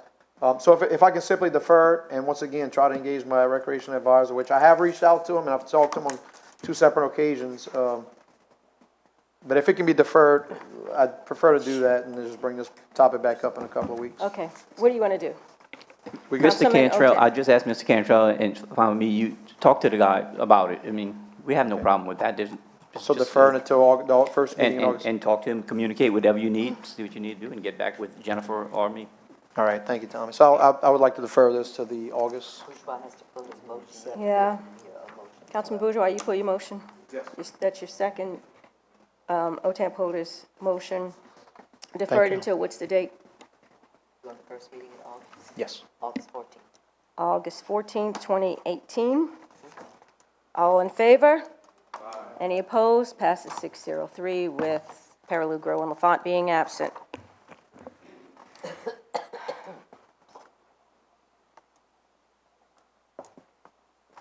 All right, Ms. Carleen, you're going to need to explain this one, if you don't mind. Motion to reconsider the deferment of item 40 below, which was deferred to the August 28th, 2018 LPC meeting by Councilman Jones at the June 26th, 2018 LPC meeting. So at June 26th council meeting, Councilman Jones deferred item 40. The administration decided to put it back on prior to the deferment date, which he has a right to do. He just put it with another sponsor. So in order to try to try to be fair for both the executive branch and the legislative branch, we'll have a motion to reconsider, which means a yes vote to reconsider the deferment would lift the deferment, and then y'all can go ahead and vote on item 40. A nay vote to reconsider the deferment means that the deferment stays until August, and y'all would pull 40 and move on to 41. And that's the action that can be taken when the administration did what they did. Councilman Jones. I ask this council to not vote on the motion to reconsider this. I'd like to leave it on August 28th. So I ask the council to please vote no. Any further discussion? I guess my only problem with this is that, you know, we're opening up a can of worms. We've always been respectful of when a councilman wanted to, calling on councilmen, letting them sponsor items on in their district, which it's actually, we passed it by, is that ordinance resolution? We passed a resolution saying that the, right, so that we stay in our lane, stay in our districts, and, so if a councilman says to defer something, the administration just come the next day and put someone else's name. I just think that's opening it up to pandemonium, but that's just my opinion. I won't support it. Okay. Y'all ready to vote? Would you like to put it on the board again? Yeah, we'll put it on the board. Okay. Any further discussion? He wants me to explain this. Okay, Ms. Carleen, can you explain the? A yea vote will move to reconsider the deferment, which means it would be lifted and y'all would be voting on item 40. A nay vote would leave it deferred till August and 40 would be pulled.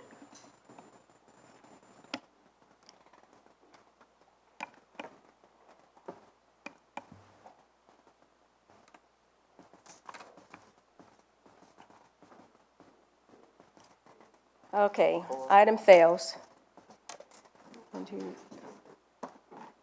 0 yeas, 4 nays, 1 abstention. How do we have, Nooney's not voting? How did it? My name's misspelled also. Okay, so Oh, that's not on. how is Nooney's not, what do we have to do about that? How did it allow y'all to show it when his vote didn't register? Is that a glitch in the system?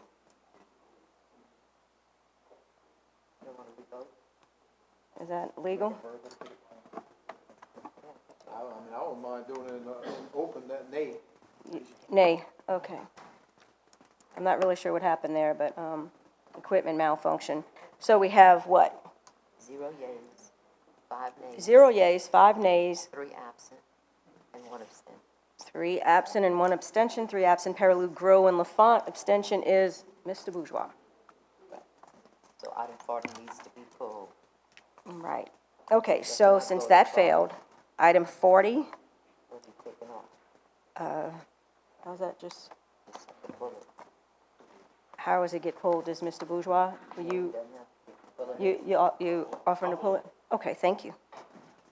Mr. Bourgeois will pull it, item 40. All right.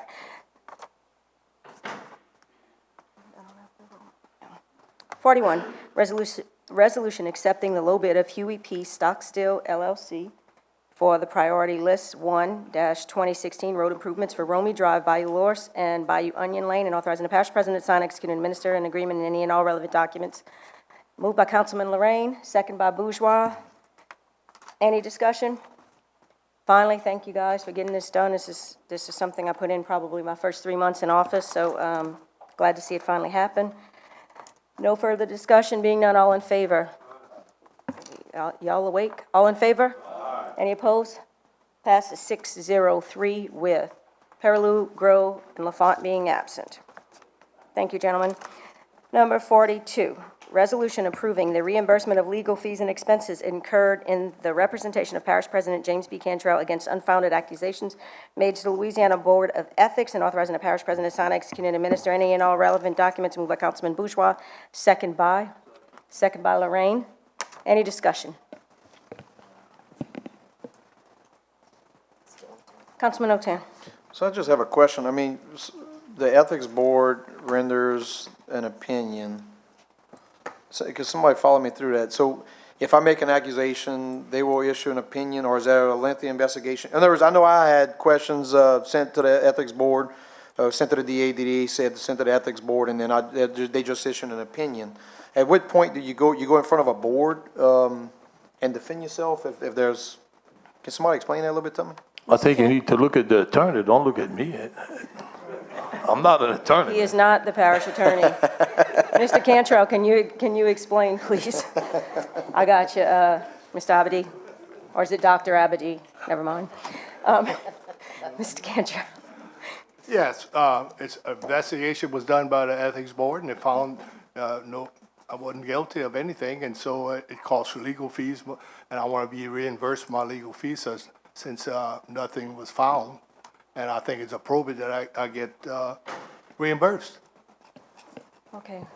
Councilman Otan? I guess, Mr. Jimmy, what I don't quite understand, so, like, you get notification from the ethics board saying you need to come in front of a panel with an attorney, or, like, for me, it was just, they issued an opinion and it was done. I don't quite understand the flow of it. I had an attorney present, and I answered all the questions to the ethics board, and they did further investigations after I answered the questions, and they said that they just refused to proceed further. They said there was no findings. But I have to reimburse the attorney because I had to pay him to do it, to help me out. Anyone else? Okay, my only question, oh, no one else? My question is this. Look, Mr. Jimmy, I would agree in reimbursing you because whenever someone has to get representation as public officials, I'm all for reimbursing someone when they're cleared of the charges. My problem is there's no itemized bill. It's just a flat dollar amount. So I can't even go by the reasonableness. We don't know what he did. And I would have liked a letter from the ethics board. Did you receive a letter saying you were cleared? Because we don't receive, I mean, we have this from your attorney, but I mean, before we give away parish dollars, I would like to have. Definitely, I received a letter. Okay, I would like to have the letter. An itemized bill, I'm sure he must have itemized a bill that he gave to you, right? Just so we can check the reasonableness of, I know he charged, I guess, the reduced price for you. I see he charged what the parish rate usually is, but do you understand what I'm saying? Yeah, I can understand that. But So I won't support it because of that reason, but by all means, I'll support you getting paid back for your money if you're cleared of any wrongdoing or any errors, but that's my problem with supporting this item. I definitely was Mr. cleared, so. Mr. Melvin? Yeah, just from my point of view, there's a lot that goes on in government, and if somebody is investigated for any reason and found there's no wrongdoing, then it's just like anything can come on us. People can sue the parish, they can sue us individually, et cetera, et cetera. So if nothing's found, I'm in favor of, you know, if I'm falsely accused and I'm just trying to do the good, the will of the people and represent, and I'm being sued, you know, we can vote on this to pick up the tab simply because we are doing within our confines of our jobs. However, of course, if somebody's found this problem, then you're on your own, which is understandable, and that's not what we're saying is done here. So I agree with Ms. Posito on this. I'd like to see some numbers myself, but yeah, I agree we need to cover representation when somebody's not found of any errors. All right. Okay. Ms. Posito, can you defer till next meeting and? Mr. Bourgeois, would you like to defer your item to which the I'll date? get the paperwork for y'all. The August 14th. To remove the motion in second. Who's the second on that one? Mr. Daniel, thank you for pulling it. Mr. James. And Mr. Bourgeois pulling your motion. Well, you already moved. But you moved, so we'll defer to August 14th. Are we all together on that one, or is there still some confusion? All right, deferred. All in favor? Any opposed? Passes 6-0-3 with Perilou, Grow, and Lafont being absent. Number 41, resolution accepting the low bid of Huey P. Stockstill LLC. Oh, wait a second. Wait a minute, Ms. Lewis. No, wait a second. You're on 43. 43, wow. Oh, okay. 43, resolution accepting the low bid of Sea Level Construction, Inc. for the improvements of Cyprian Pump Station and authorizing the parish president to sign, execute, and administer an agreement in any and all relevant documents. Moved by Councilman Bourgeois, second by Councilman Melvin. Any discussion? 43. Yes, sir. Okay. First of all, this Cyprian pump, it's not a grant. Some people said it was a grant. It's not a grant. It's far from a grant. There was $3.5 million put out of road sales tax A for that project. Now, you also got to remember, if you don't buckhead that man's property, you ain't building this pump station. That's an amendment that's coming, probably at the next meeting or whatever. The pumps for this pump station has been sitting on the ground for 1 year. Think that makes sense? 1 year, the pumps have been sitting on the ground. The engines and the pumps were ordered separately. The engines and the pumps are not in this bid. That was paid separately. So what you got here is a bid without the engines and the pumps because they were already paid. But for 1 year, they've been sitting there. We were supposed to save about $1 million on this project, and for it going so long, it's going to cost us probably $1 million more. They're going to take everything that we had. That's why I hate to tell engineers how much money you have, because when they know what you have, they're coming after it. I can tell you that right now. And I've said that over and over and over again. It's a shame, but that's what it is. They know your hand. So they're going to snap at it as much as they can till they take it all. We were actually supposed to save close to $1 million on this, and you're not going to do it. You're not going to do it. In fact, one of the engines came in today. They were being stored somewhere, but I told them, you better watch it because it's liable to disappear. You never know. But what I'm trying to say is that we messed around with this project so much that we're losing on this deal. We could have used that $1 million or 800,000 somewhere else in y'all area because it's road sales tax A. It's not grant money. And you know what? By waiting and waiting and waiting and them nibbling and nibbling and nibbling, this is where we at. I'm going to vote for the project because it needs to be done. But my golly, I hope they get it right because not too many other ones were right. Councilman Melvin? Yes, Mr. Lorraine, I appreciate the input, and I just wanted to say that there were some changes made, and of course the council, I just wanted to differentiate and make it clear that the council didn't restructure this project once or twice. Administration did. I don't know if they're trying to save $1 or what they were trying to do, but it wasn't the council, it was administration. And I know the money was put there before we all took office, and, you know, we need to get this project over with, and I agree with you on that. So, but it wasn't the council. When you say we, I kind of have to differentiate. You mean they. How about I We, should the say, legislator. how about I say them? Hey, just I want to make sure the people know. Thank you. Okay. Any further discussion? Being none, all in favor? Any opposed? Passes 603 with Perilou, Grow, and Lafont being absent. Whew.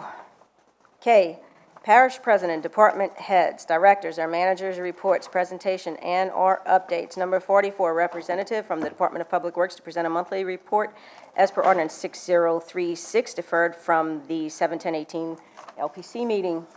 Mr. Barnes, or whoever from Public Works. Is that you, Mr. Barnes? Yes, ma'am. Try to speak into your mic, okay? 'Cause Yes, ma'am. thank you.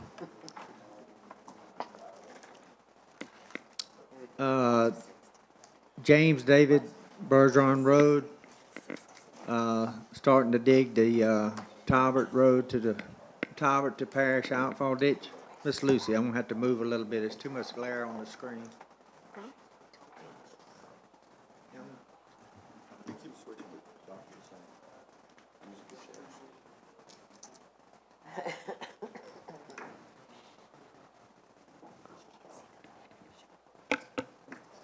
Oh. Oh, much better.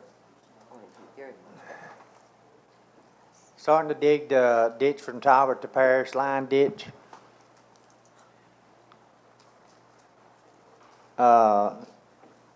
Serenity ditch, cutting the grass on 900 block to the 40 Open Canal. Bayou Onion Lane, cleaning the drainage ditch.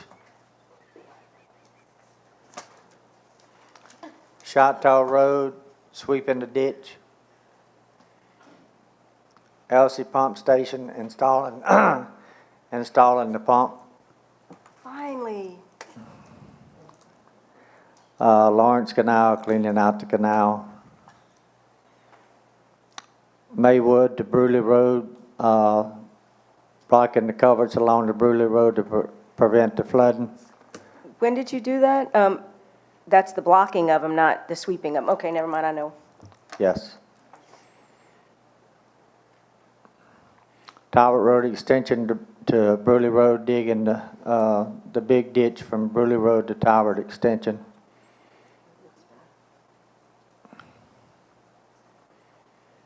Bayou Blue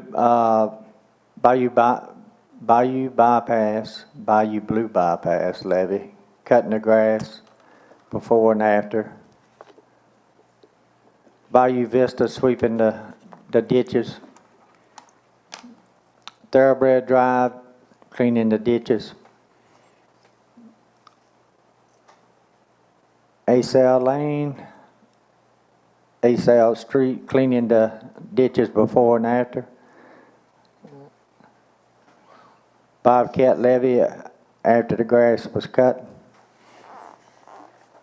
Martinez Outfall, cutting the grass.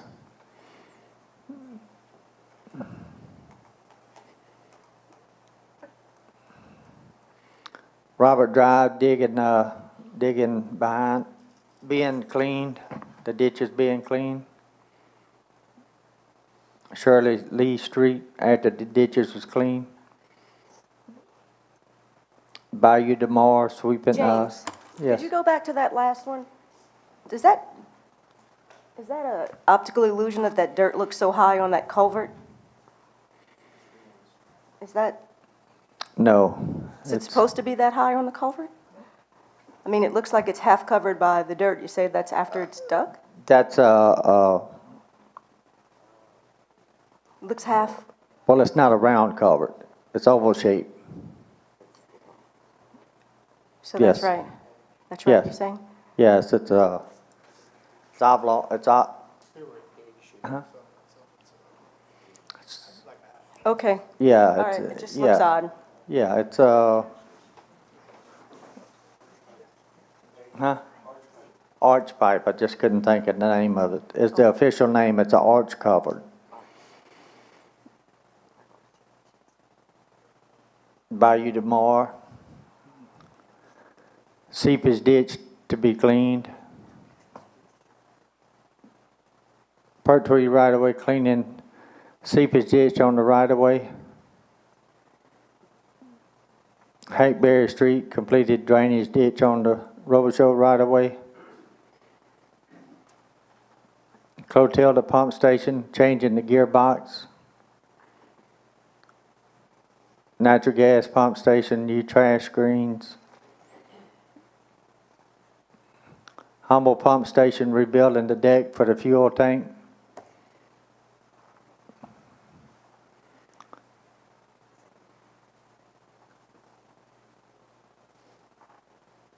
West 8th Street digging the ditches. West 15th Street cutting the outfall canal.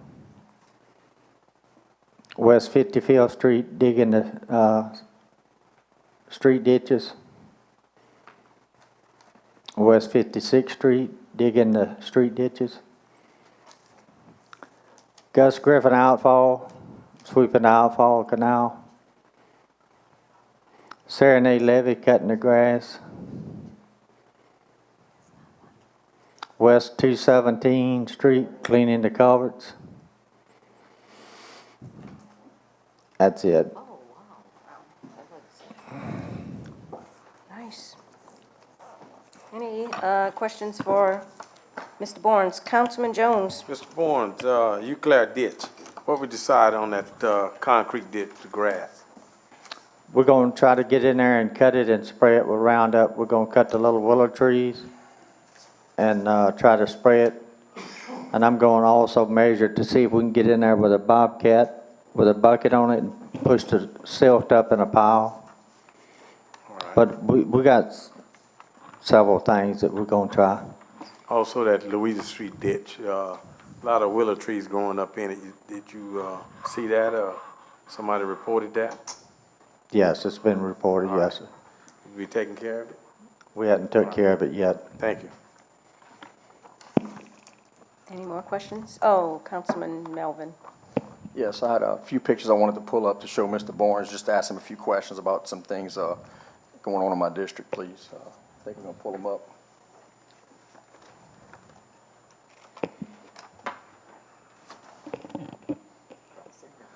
Okay, Mr. Barnes, I know we've been here. This is back at Crossing North. I know that we're having some difficulty getting an ROW right-of-way with this landowner who is on the north side of Crossing North. We've been there. We've been going since 2016, even with Don Mathern.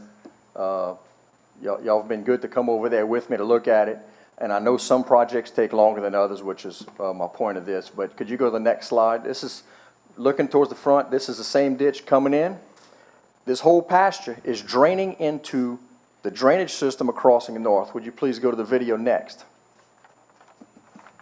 This is water pouring in from the pasture. Could you turn on the volume, please? Do we have volume on this? I don't know if we do. Okay. You can hear the water. This is the neighborhood. That's the other side. That's the south side. All the water from this pasture is coming into the drainage chute. Okay, you can cut the volume. All of this water from this pasture is draining into this neighborhood. Okay? Now, I'm hoping we can work with this landowner, because most landowners I find are very good to work with us. However, this is an issue where, again, this entire pasture is draining and inundating this neighborhood with water, and it shouldn't be happening. I know we're working on it.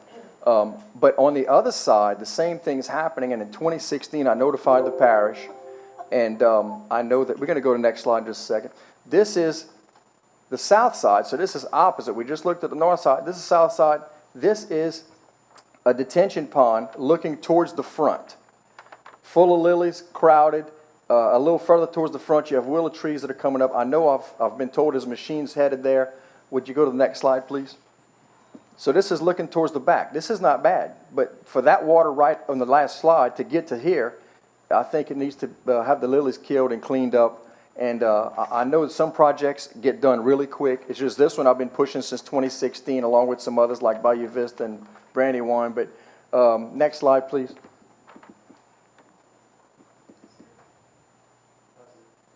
Go to the next file. There's another file, though. So this is it for Crossing North, but we've been pushing for 16. This is on Buchanan Street, back of Supercharged Thoroughbred. This is the cross street that joins the two, and this is an old bulkhead. So this is looking towards the front. Would you go to the next slide, please? This is going to Thoroughbred Pump, looking towards Thibodeau, but the pump is towards the back. So if the water could get underneath here, it would be headed towards the back and could get to the pump a lot better and drain the neighborhood. This is looking from another direction across the street. You can see the bulkhead is kind of missing. Next slide, please. Next slide. So I'm just looking back again on this road here. The bulkhead's torn up. We got lilies. Next slide. So this is the pump. So if you look right here, this is a screen. I know we've looked at it. It's been like this since I took office. I dated this, sent it in 2016. I know we've been very busy, but what we don't want... You have to get to the microphone. What we don't want is debris going underneath the makeshift screen, which looks like a 2x4 hardware cloth. You have a board on the top coming off, and if anything gets to the impeller on this pump station, that means Thoroughbred and Supercharge will flood. And this is from 2016. Let's look at modern day. Next slide.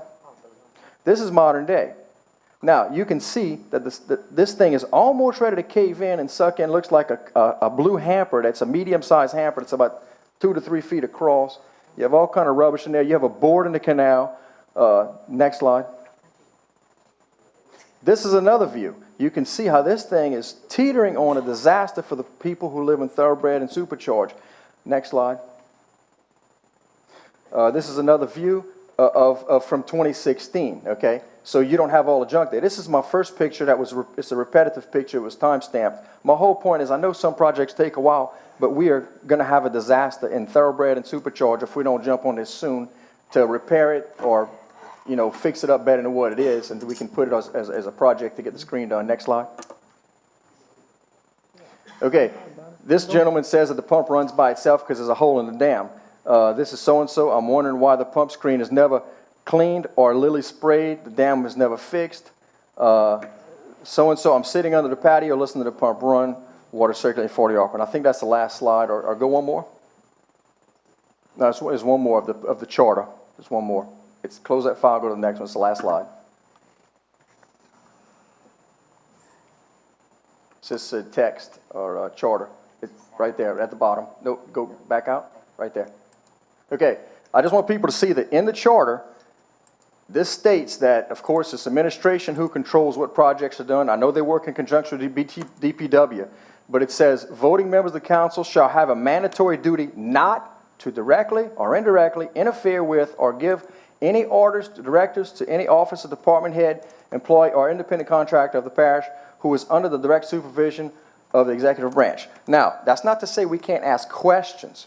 There's been a whole bit of confusion, including, in my opinion, DA opinions that say we can't ask questions. We can ask questions, we just can't give orders. So just to finish up, what happens is we get a call, I send it to DPW, or if it's garbage, I send it to solid waste, and then it gets handled from there, and sometimes, hey, it has to get on a list. I understand we were behind on some work orders due to some budgetary issues in the parish. But some of this stuff was sent up since 2016. So, Mr. Barnes, I know y'all doing a lot of work, and thank you for what y'all doing. I know there's machines on some of the properties that's already showed. I just wanted to convey to constituents that we are working on it, and if you had any input on any of the pictures I showed you, it'd be great. Yes, if we could back up to the pictures and let me go one by one, will you? And give me an opportunity to answer them. Yes, sir. Per picture. Yes, sir. This ditch right here, going toward the back. Yes, sir. To the Fort Uppington Canal, has been cleaned. Okay. In 2016, I went back there and I bought that property. I believe I was with you. Okay. And the landowner that lives back there. This ditch right here. Yes, sir. Has already been cleaned once. We have a crew in there cleaning it again. the reservoir, we're reaching what we can with the excavator, okay? Yes, sir. Okay. This right here has been an ongoing problem since this subdivision was tucked in by the parish. We have been diligently working with the landowners to try to resolve this. Yes, the water is inundating the back end of the drainage. I totally agree, but I can't hold a gun on them and make them sign a right of way. I'm aware of that, yes, sir. And it's Okay. just, this is just for explanatory purposes as well. No, I understand, but we're working with 2 or 3 landowners and trying to come up with rhyme or reason. That ditch right there, that is the ditch coming across that property. I don't know how they got it passed, with the subdivision of, putting the water over on that subdivision. The thoroughbred pump, they say it just runs because there's a hole in the dam. It'll circulate, I don't know. You got a lot of seepage water. That pump is on an automatic float, so you're gonna get a lot of seepage. But yes, you and I went back there and looked. It is a place that we need to correct, okay? Yes, sir. And we do need to repair the screen. It ain't gonna fall in tomorrow, but it is on the list to get done. We're doing a tremendous amount of projects in-house. Eventually, I'll come out with another report to give y'all how many in-house pump projects that we have did in the parish. Every pump station that we have done, just think, we only have 2 people plus the people at the whatever field office it's in that area that's working. We have 2 people doing all this work on rebuilding pump stations and saving the parish a ton of money. They have did an extraordinary job, I think, just super job. So yes, it's not being swept under the rug. Oh, no, sir, that's not my intention. I was just concerned because it's been a while for some of it. Some of it y'all get done really quick. Some of it takes a little longer. I get it, but I just wanted to show my people that I have, you know, made And proper. I believe you and I went out there and we met with Yes, one sir. of the, we met with them and looked at all of this. One of your constituents. And Yes, sir, and sir, that's why I had a lot of calls about it to see where it was Yes. going because, you know, I've been telling them some things are coming and finally it's coming, so I really appreciate it. I just wanted to bring it up for my attention because some of them don't make it to meetings and for whatever reason they don't come, but I appreciate it. But I tell you what, trying to deal with this one Pacific landowner has been a real challenge, but we're not giving up. We have another meeting with him tomorrow, matter of fact. Okay, good, thank you. Okay. Any other questions for Mr. Bournes? Nothing else? Okay. 45, a representative from the Department of Finance to present a quarterly report as per ordinance 6037.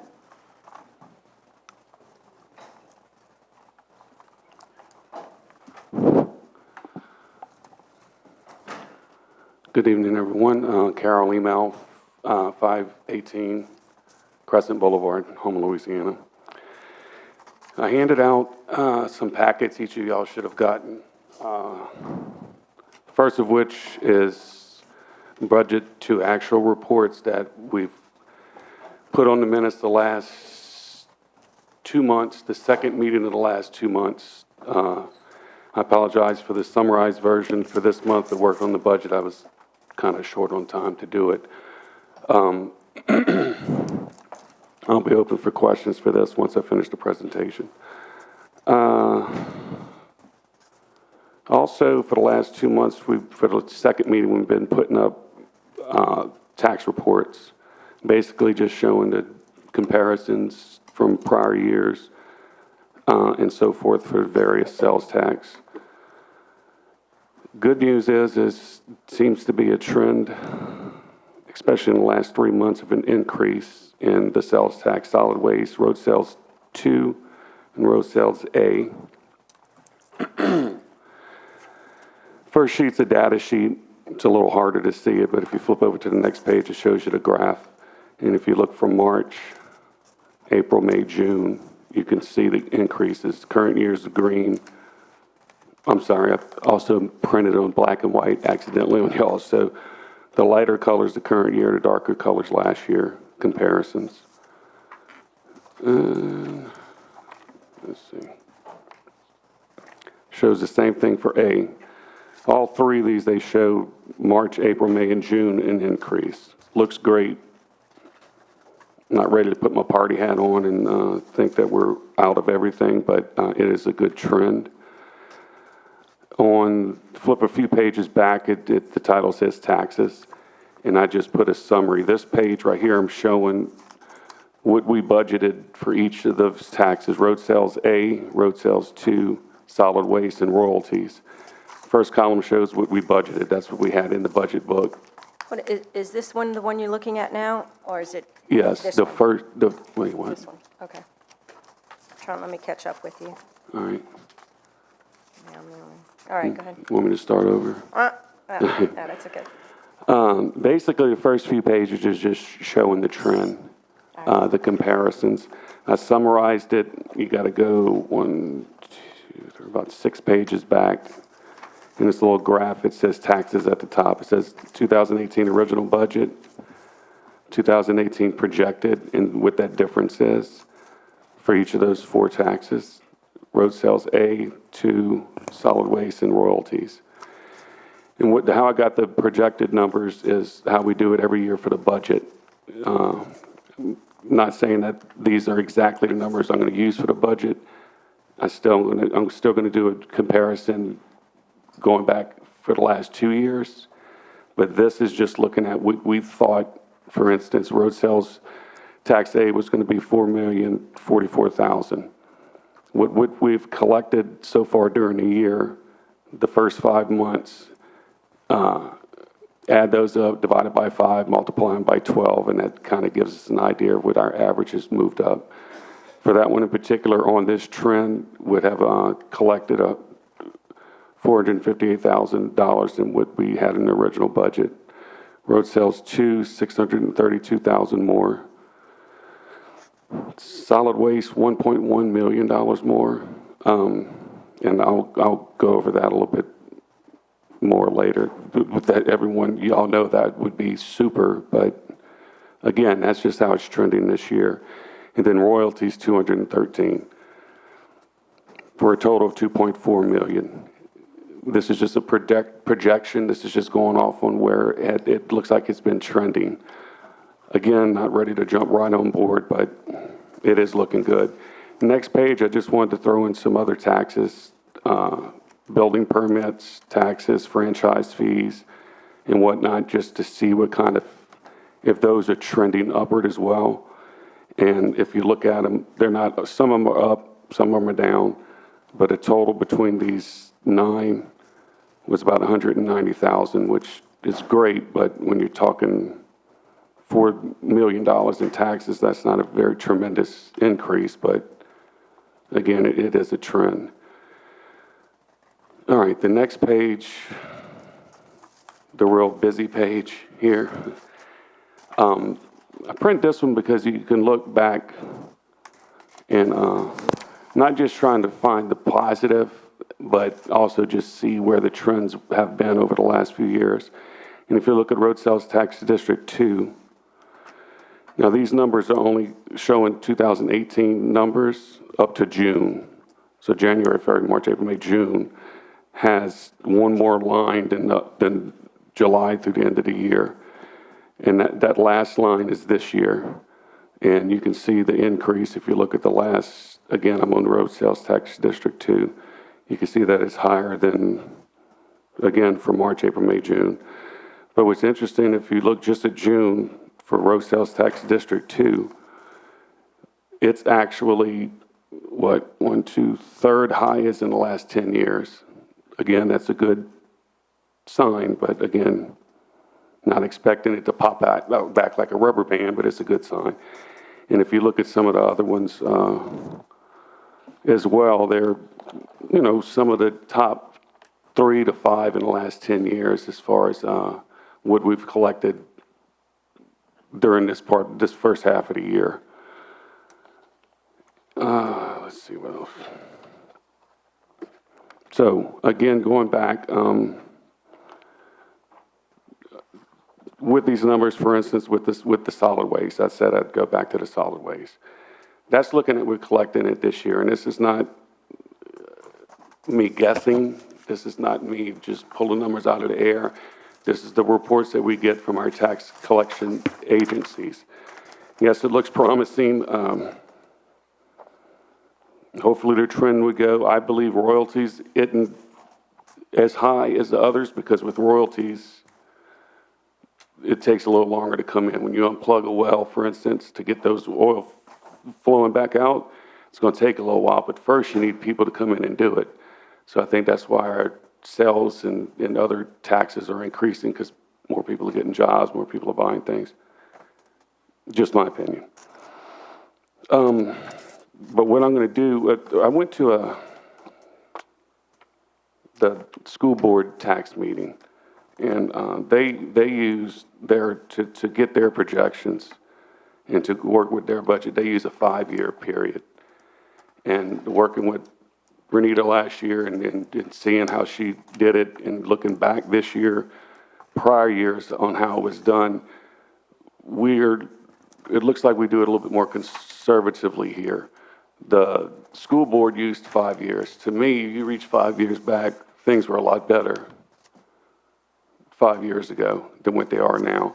So that's why I used a little tighter number. That's why Renita used the tighter number. And that's pretty much where we're going to go with it this year. So some good news, I guess. But again, like I said, I'm not ready to put the party hat on, but it is trending in the right direction. And again, back to the other report. This is how the report looked the last time. It's a lot more detailed. I just didn't have the time to. This one takes a little bit more work to do because the way that Munis is right now, it doesn't just automatically spit this report out for me like it does this one. For instance, it groups operating services. Well, we all know that's plenty of accounts. This report that I produce will show each of those accounts. In-state travel, professional fees, all that are grouped on this report.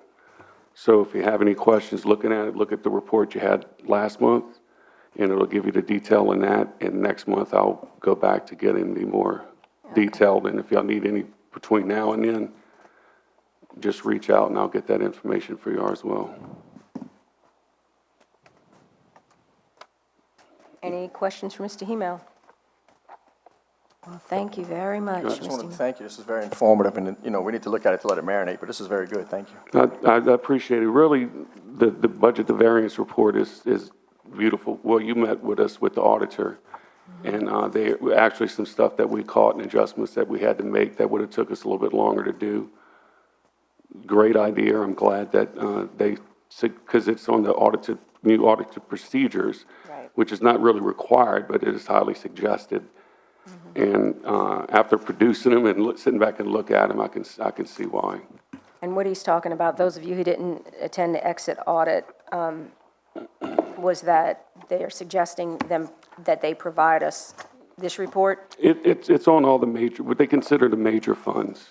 So whatever they call out in the audit, and it changes every year, what they used to be 801. Well, we all know now 801 is not really a major fund anymore, unfortunately. But so it picks those funds out. But what I'm going to do, because I also supposed to report on if I see there's any fund going into a deficit, I need to report it. So if that does occur, then I will also do a report like this on that fund. And again, I can also do it on any fund that y'all might want to look at that detail. This is very helpful, and if you could also include, well, this is up to Mr. Jimmy, if he would like you to include just a summary if you see something blaring. That would be great if we could just say, something that you've observed that you're, watching closely, or that you're pleased with, or... Yeah, good or bad, right? Yeah, good either way. So, I don't know, it's up to Mr. Jimmy if he wants you to do that, but I think you did a great job. I appreciate all this information that we've been getting the last few months. I think it'll be helpful getting this into the future. I hope y'all continue it. All right, thank you. Anyone else? Nope. Thank you, Mr. Himmel. All right. Questions for the administration. Any questions for the administration? Mr. Lorraine? Yeah, I just want to know if they're getting back their 40 hours, the employees?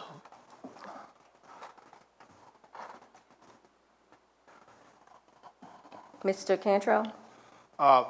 We scheduled the 40 hours work week, starting sometimes in August 13th, or that pay period at least. Okay, so it won't be, it'll be the next pay period. Time we do all the work we have to do to move things in units and everything else, it's gonna take us that long, so. Well, I could understand that, but I requested that 2 weeks ago, and then we'll have a whole month.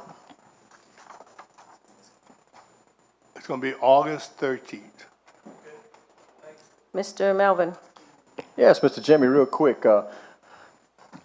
I know that I was told this morning by the gentleman who we have a right-of-way at Thoroughbred Pump, and he nice guy. He can be a little cantankerous sometimes when we go to cross his land, and just guess that's how he is. But he said across the yard from him, there's a house that's been repoed by the bank. He was wondering if we could try to obtain a right-of-way from the bank to access the pump from the other direction as well.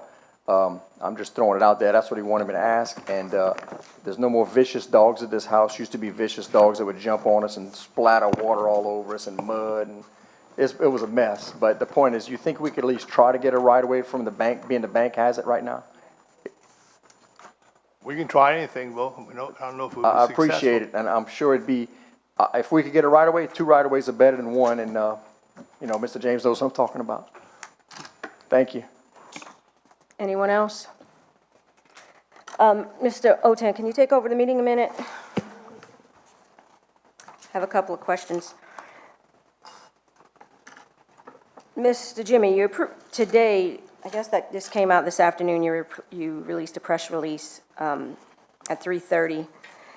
And once again, and I've been hearing this, when I've spoke with Dr. Lasang, and I've heard you say it a few times, blaming the council on this hour cut for the employees, that they cut from 30 to 35 hours. This specifically says, you have a whole paragraph that it was workers' hours were cut because of the 226 budgets, and it led to layoffs or reduction in hours. I want to put this in perspective for you. So, first of all, 226 budget amendments didn't take place. That was originally what we had, but all of them didn't pass. So that number's an error, just a miscount. That happens. Secondly, the budget amendments that did pass equaled like 300,000, right at 300,000. If someone would read this press release, which, wow, if someone would read this press release and say, you expect the public to believe that 300,000 in amendments that didn't touch salary or benefits, unhinged our $93 million budget? I mean, what percentage is that, 0.00 something? You're really saying the public and the employees know better than this. If $300,000 tanks a $93 million budget, that is ludicrous. No one is believing this. No one's buying it. I don't even know why you would send such a thing out, but I think that it's a violation of public's trust with this kind of nonsense going out. But that's just my opinion. $300,000 in a $93 million budget. I'm no finance director, but that doesn't look like it can tank a budget. So you have a, go ahead. I don't know. I had some other questions too, or comments.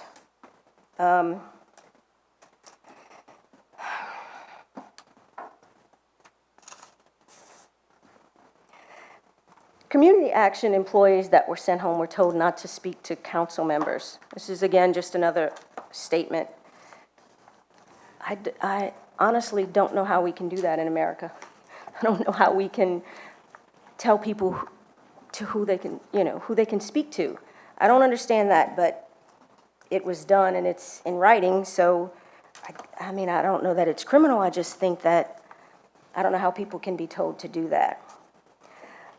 There were many questions that I had asked over the last 3 council meetings that I sent prior to the meetings. Most of the answers I received were unacceptable. I won't bother sending them ahead of time anymore, so if they don't get answered, that's okay, but I won't bother sending them any longer.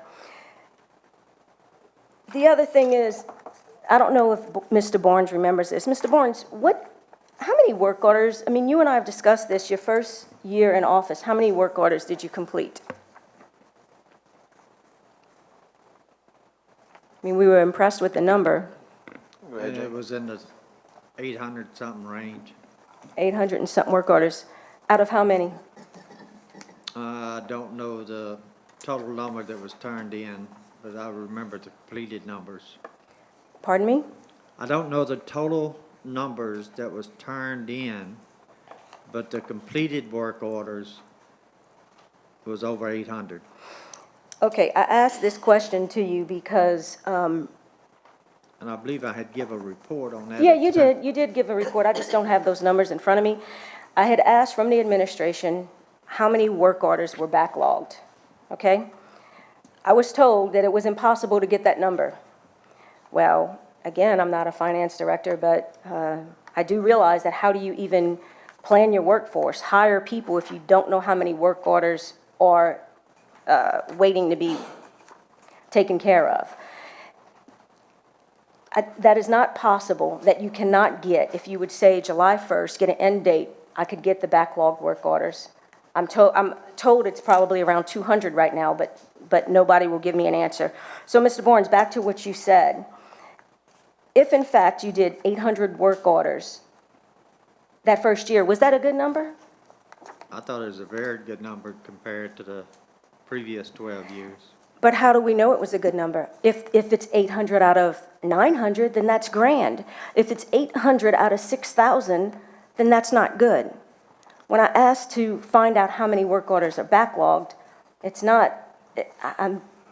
necessary in managing.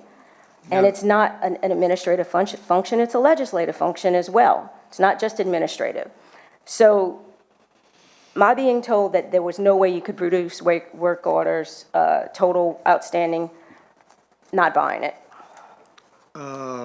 Miss Lucy, if I had the numbers from 16 that I did on my report, I could give you the percentage turned in, but I don't have the numbers in front of me. But I do remember it was in the 800 range that was completed, but I don't have that number in front of me. Right, James, my point was, and I do remember that it was a good number compared to what was outstanding. My point in all of this was just last Thursday, I was told that I couldn't be told. It was impossible to produce the amount of backlog work orders. And that's not true. That's just another way of withholding information. Because I wanted to see, well, do we even need, if there are no work orders backlogged, then employees were doing a great job in managing with what they had, but there were over 200 work orders backlogged, is what I'm thinking. But I'm glad to see that the Public Works employees are getting back to 40 hours in the middle of hurricane season. And with grass we have growing everywhere, it's about time they get back to work. So I'm grateful for that. But this press release is nonsense. And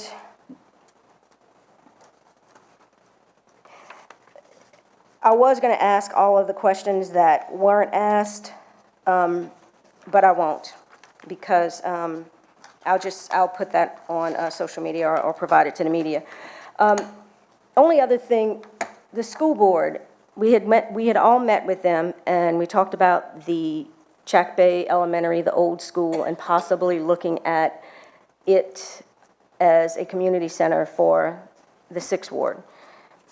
The school board is waiting for us in writing to tell them that we'd want to get it appraised. Did you realize that's what they were waiting on, or do you even want them to get it appraised so that we can see what's the cost of it? Is that even an option? Because if not, I keep asking them, and they said they need something in writing from the administration because they can't just go about and do that on their own. Put a resolution, request administration, ask for an appraisal to, we'll do it. We did that. Then why didn't they get it appraised?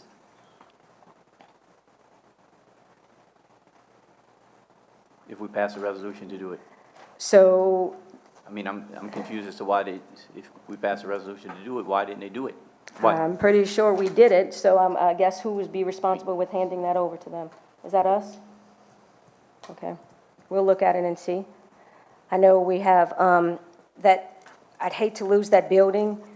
I think we could probably get some business participation, so that would cover some of the costs for us. There are no recreation opportunities in the 6th Ward, and that's the perfect location, and I'm pretty sure, since the school board wants to continue using it on occasion, that it wouldn't be that expensive, or it would be an inexpensive lease. But we don't know that until we ask them to proceed forward. So, Ms. Carlene, we'll check, and I'll get that to them. Oh, by the way, out of the 300,000 of the amendments, 67,000 of that was feeding prisoners. So that brings it down to 33,000 that was actually moved from the parish budget to solid waste, none in employee hours or benefits. So again, nonsensical. Thank you.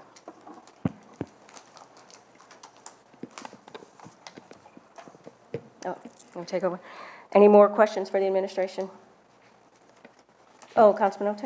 I didn't know where we were. No, I just wanted to comment. I think the whole work order thing to me is a little deceiving because work orders can be, I can go do one job and I can create 10 work orders. So I don't necessarily look hard at the actual numbers of work orders because you can play numbers games there.